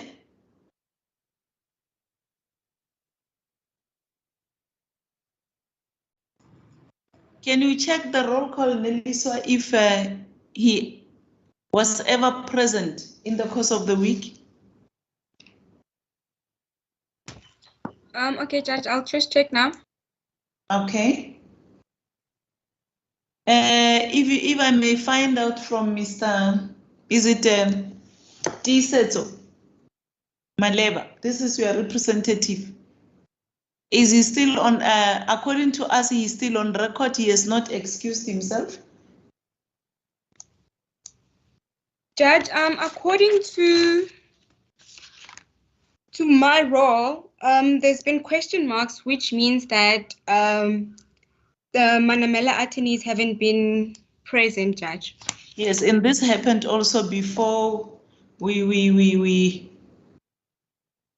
left for December holidays. Mr. Sibara, I don't know whether you'll be able, maybe the evidence leader must just check with him as to what is happening, because I've noticed that he has not been part of the proceedings and there is nobody standing in on his behalf.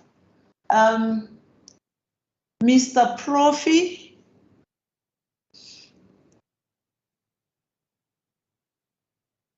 Where is Mr. Profi?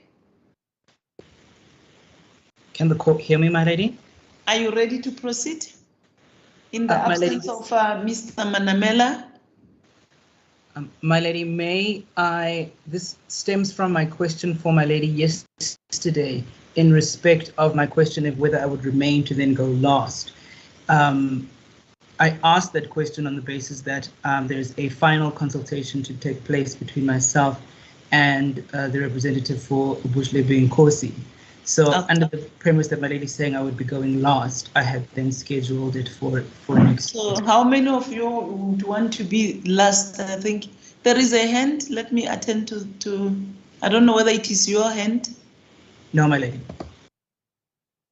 My lady is my hand. Oh, are you following now? Here. Is that you? Okay. My lady. Are you now following? I'm not following, my lady. I will ask the court intelligence because I'm on behalf of Ms. Nyato, the CEO of CCR. There's a lot of... So there is Mr. Profi, you, and then Mr. Sibara, Mr. Mahlapi, Ms. Mahlapi, or Mr. Ramaimela. So between the, I don't know who's the, I'm not counting Mr. Pinar, because he's the one who must finalize the cross-examination of the witness. Whose name I didn't mention? There is also Mr. Pitlela. Yes, if I may, before you say something. Oh, Mr. Hutamo, why did I forget you? Good afternoon, Judge. Good afternoon, Mr. Hutamo. Do you have questions to this witness? We will not be posing questions to the witness on behalf of the Premier and the department.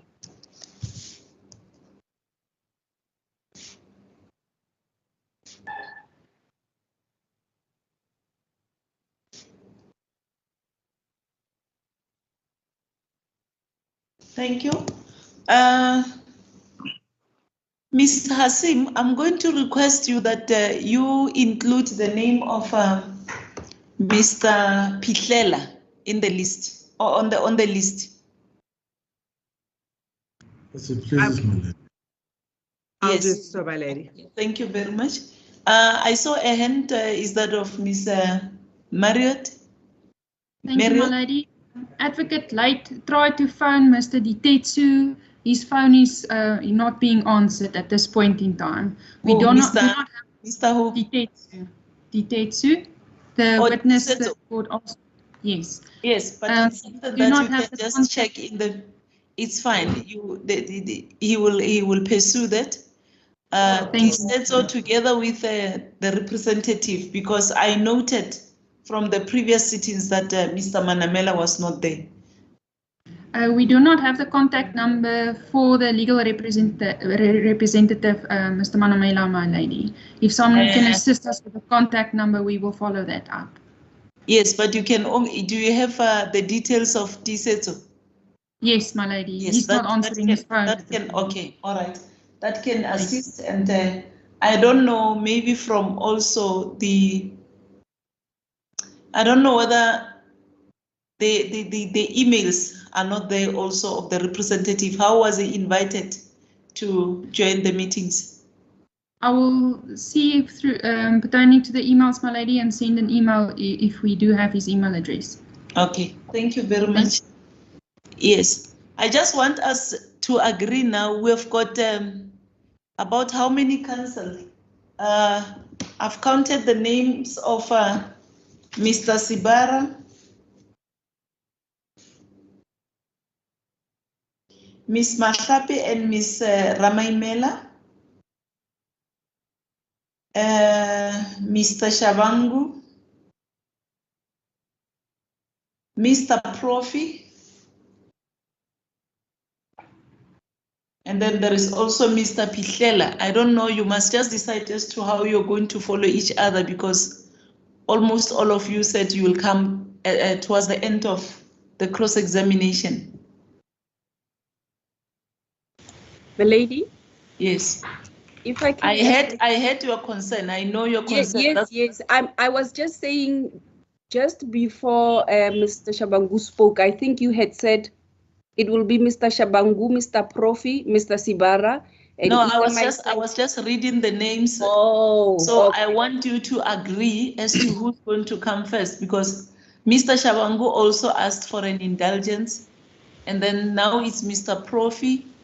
Now there is also yourself and Ms. Mahlapi, and then there is also Mr. Sibara. All the names that I don't know whether I've counted all of you, and we also have Mr. Pitlela, who has just joined us. I don't know whether he is ready now to proceed, or does he still want an indulgence, because as I understood it, he's still going to go through the record. As the confuses the lady, I was just proposing that between the 2, 4, 5, let me see, 2, yes. 4, 5. Yes, between the 5 of us, we can confer and decide where. Okay. So that I shouldn't be asking who's going to follow, because you asked for indulgence that I gave you, all of you. Thank Mr. you, Sibara, you seem to be quiet. Where are you? Before I go to Mr. Pitlela. As the court, please, my lady, it's Advocate Makani. Advocate Bara has been experiencing some network issues. Okay. Yes, therefore I would submit that we don't mind being the first to start when we resume the week after next, my lady. All right, let me hear Mr. Pitlela. My lady, I was going to suggest that since on Friday we're holding that case management, maybe we can then indicate at that stage. You will? I'm saying on Friday, the 28th, isn't it that there will be a case management? Yes. Yes, I was hoping that maybe we can be able to indicate, because I'm hoping that in the coming week. This should be amongst yourselves. That's why I was reading those names, because we know who was supposed to have done what at the right time. So I was just reading these names to just, it's not something that we can sit for in a meeting, because it is something that you can resolve among yourselves, right? Not a problem. Yes.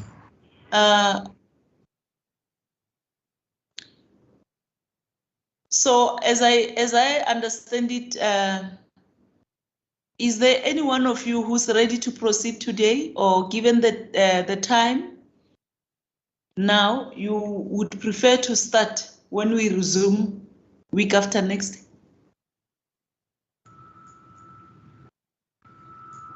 As a court, please, my lady, I'll follow Advocate Sibara's team. Okay, thank you very much. Is there any one of you who's ready to proceed today?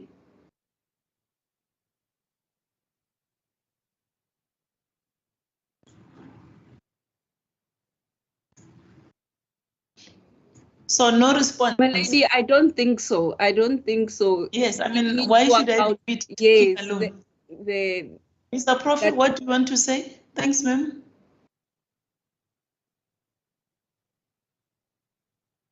Next time you ask for an indulgence, I'm not going to grant that. You are just going to follow the sequence, because it appears now I'm talking alone. I don't want to be talking alone.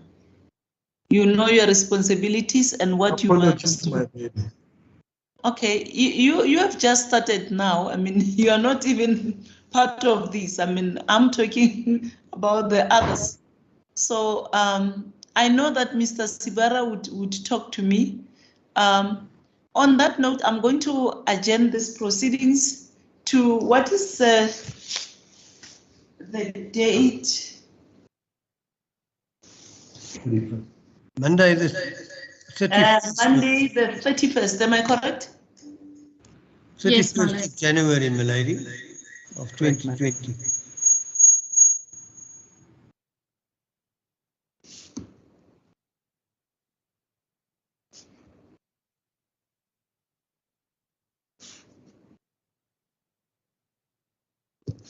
The witness is warned. You have been attending these proceedings. You know now, you understand what you are not supposed to do until you are excused by this court.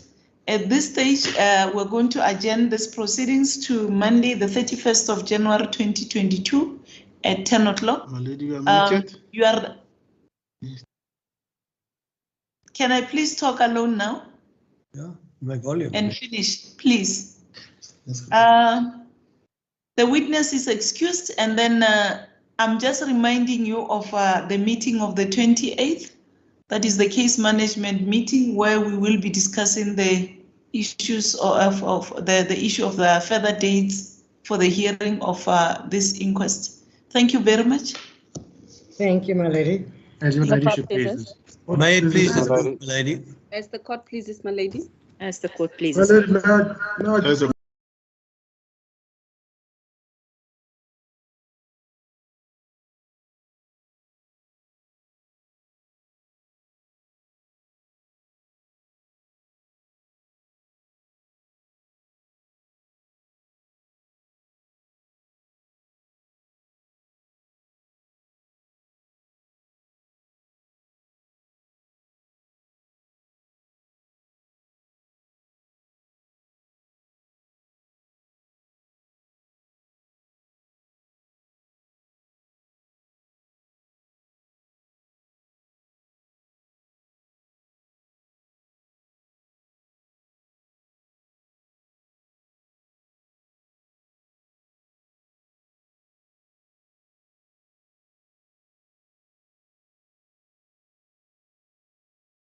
Representatives of the NGOs where the former life ESIDIMENI mental health care patients were transferred from life ESIDIMENI. I hope I'm clear. This is how the proceedings should proceed. We shouldn't assume that people are following the proceedings. They must be there. Can I find out if Dr. Sullivan has been following the proceedings?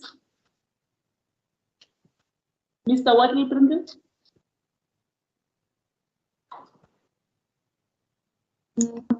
My lady, yes, Dr. Stilabona is following the proceedings. Yes. Where is he? Is he there? Can I see him? Just- Dr. Selebane, are you there? Yeah.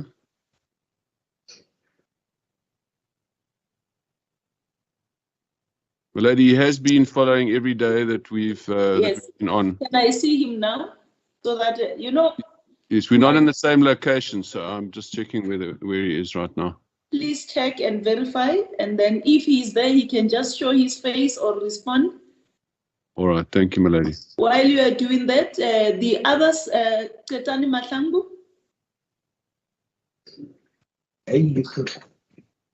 My lady, Ms. Matlango has been following the proceedings and she's here present with me in my chambers. Yes, can she just put her names on record? Okay. I don't see her. I just see the Dukes here. I don't know. I'm here. Just take off your name. Confirm, is that Yes, my name is Dani Dorothy Matang. okay? Thank you very much, ma'am. The representatives of the NGOs, are they there? I know that all of them are represented. Are they there?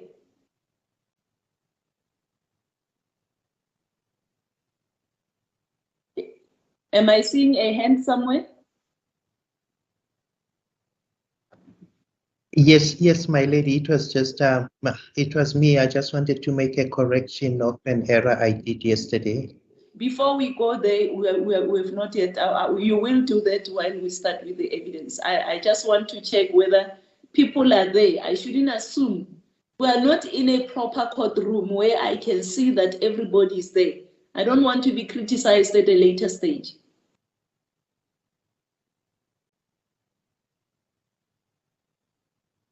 So should we take it that there is no one representing the NGOs? Yes. Who is that? Yes. Continue, sir. You are? Unmute yourself.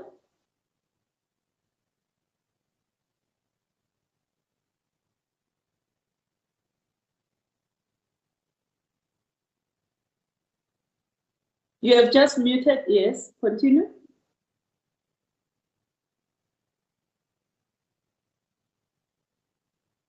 I think you are having problems there. We can't hear you, but I see there is a face.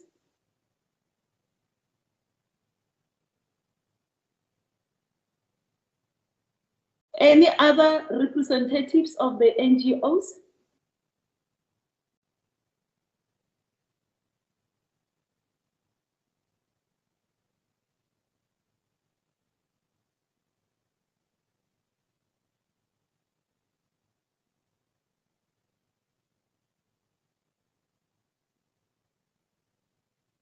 Where is the evidence leader?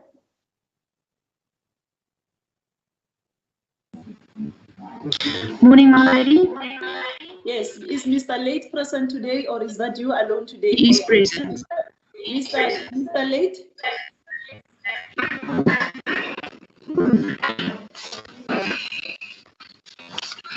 Good morning, my lady.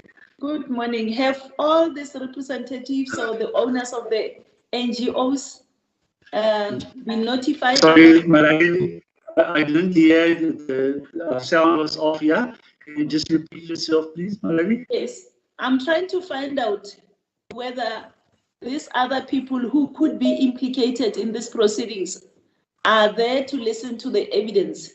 So I was just there is somebody there. I don't know. Just while I was trying to get hold of you, there is somebody here. I think she is having problems with his. Are you sorted? He has not yet introduced himself. Yes.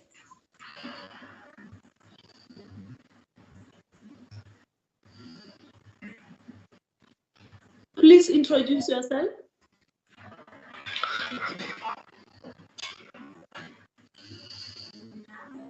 You should be having a problem with your sound. We can't hear anything that you say.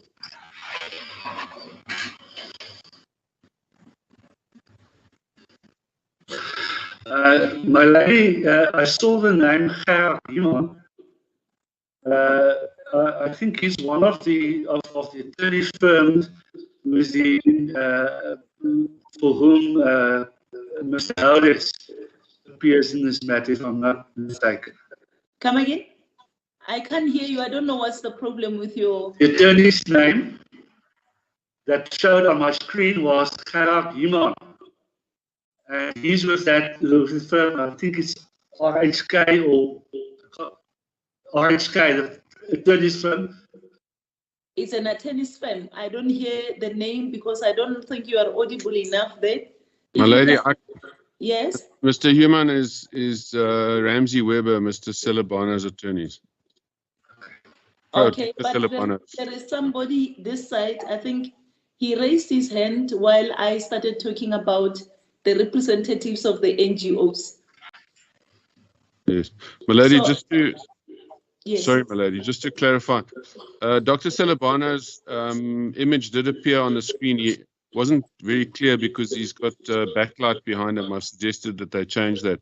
But he is, I can confirm, there he is. There's Dr. Celebano. Oh, this is Dr. Sullivan. Yeah. So, all right, thank you very much. Oh, that is him. But now, the other concern that I'm having, why I'm asking Dr.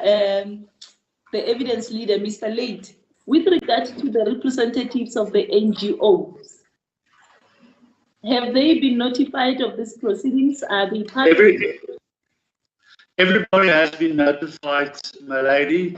The initial meeting notice that was given for the 19th of April has been served on everybody, including all the NGO owners. And that is how far I could take it, and they have been subpoenaed as witnesses. We have received the returns of service. As far as I am concerned, I don't know whether they have to be physically in court because they are witnesses. Okay, Normally no. a witness takes outside the court before they No. Those who are going to testify, they are not supposed to be here. I just wanted to check if all of them are there so that we shouldn't assume, like, remember we had this problem with Dr. Manamela.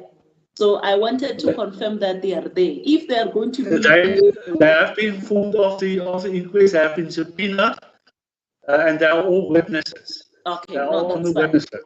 If they are all witnesses, then that's fine. They are not supposed to be there for now. All right. Correct, ma'am. Thank you very much. Thank you. That clears it. I'm happy I saw Dr. Selebani and Dr. Mahlangu. Now we're left with Dr. Manamela. Mr. Hutamu? We have given instructions to Dr. Manamela to follow the proceedings through the link. What I've been informed is that, like, she was following the proceedings via YouTube. As I indicated, I wanted to see his face. I've seen the faces of the others. Is there any reason why I can't see her also? Yes, she should be joining. We'll give an indication once, like, she has connected. Okay. Please let her be advised that she must join the proceedings with the others so that she shouldn't say at a later stage that she missed certain parts of the evidence. She must start with us, okay? The next issue will be the issue of the recordings. Remember, when we discussed this in our meetings, the evidence leader indicated that this was possible because they did it during the Burema trial. But we must understand that we're now on Teams and there are some challenges. We cannot expect to get the record on a daily basis, the transcript on a daily basis. So it is going to be there, we're going to get it, but it's not going to be available on a daily basis. So we must just proceed. Those of you who are there, so that we can proceed with the proceedings. Please listen attentively as we proceed. Irene, I see there is a hand, am I correct? Yes, it's mine, Judge. I just wanted to say something about the transcript. I've received the transcript from Monday. I am busy uploading it. So it appears that we will be getting the transcript a day after the day the matter was heard, meaning the one for the 19th, we received it today. So the one from yesterday will be received tomorrow. And then I think it will move like that because they only get a chance to get the recording from yesterday this morning. So they will be busy typing it throughout the day. Maybe they can finish through the day and send the transcript, or they will send it tomorrow morning. Then I will upload it tomorrow morning. So there will be a difference of a day in between. Okay, thank you very much. But I'm going to ask that there is an assurance that you will get the transcript. Please let us not prolong these proceedings because of other people who might not come to the proceedings and they would like to cross-examine and say they are waiting for the transcript. I hope I'm clear. I want us to proceed so that we shouldn't be wasting any other time. Ms. Governor, are you ready to proceed before we let me just find out if you were able to get whatever information that you wanted. My lady, what happened is I wasn't able to access Teams, but it's fine. I watched the video on YouTube. So I proceedings and I'm up to speed, but there's a few things I need to place on record. Before you do that, I think I must just warn the witness because he also wanted to say something. He wanted to clarify something before we proceed. This is Dr. Mkachwa. You are reminded that you're still under oath.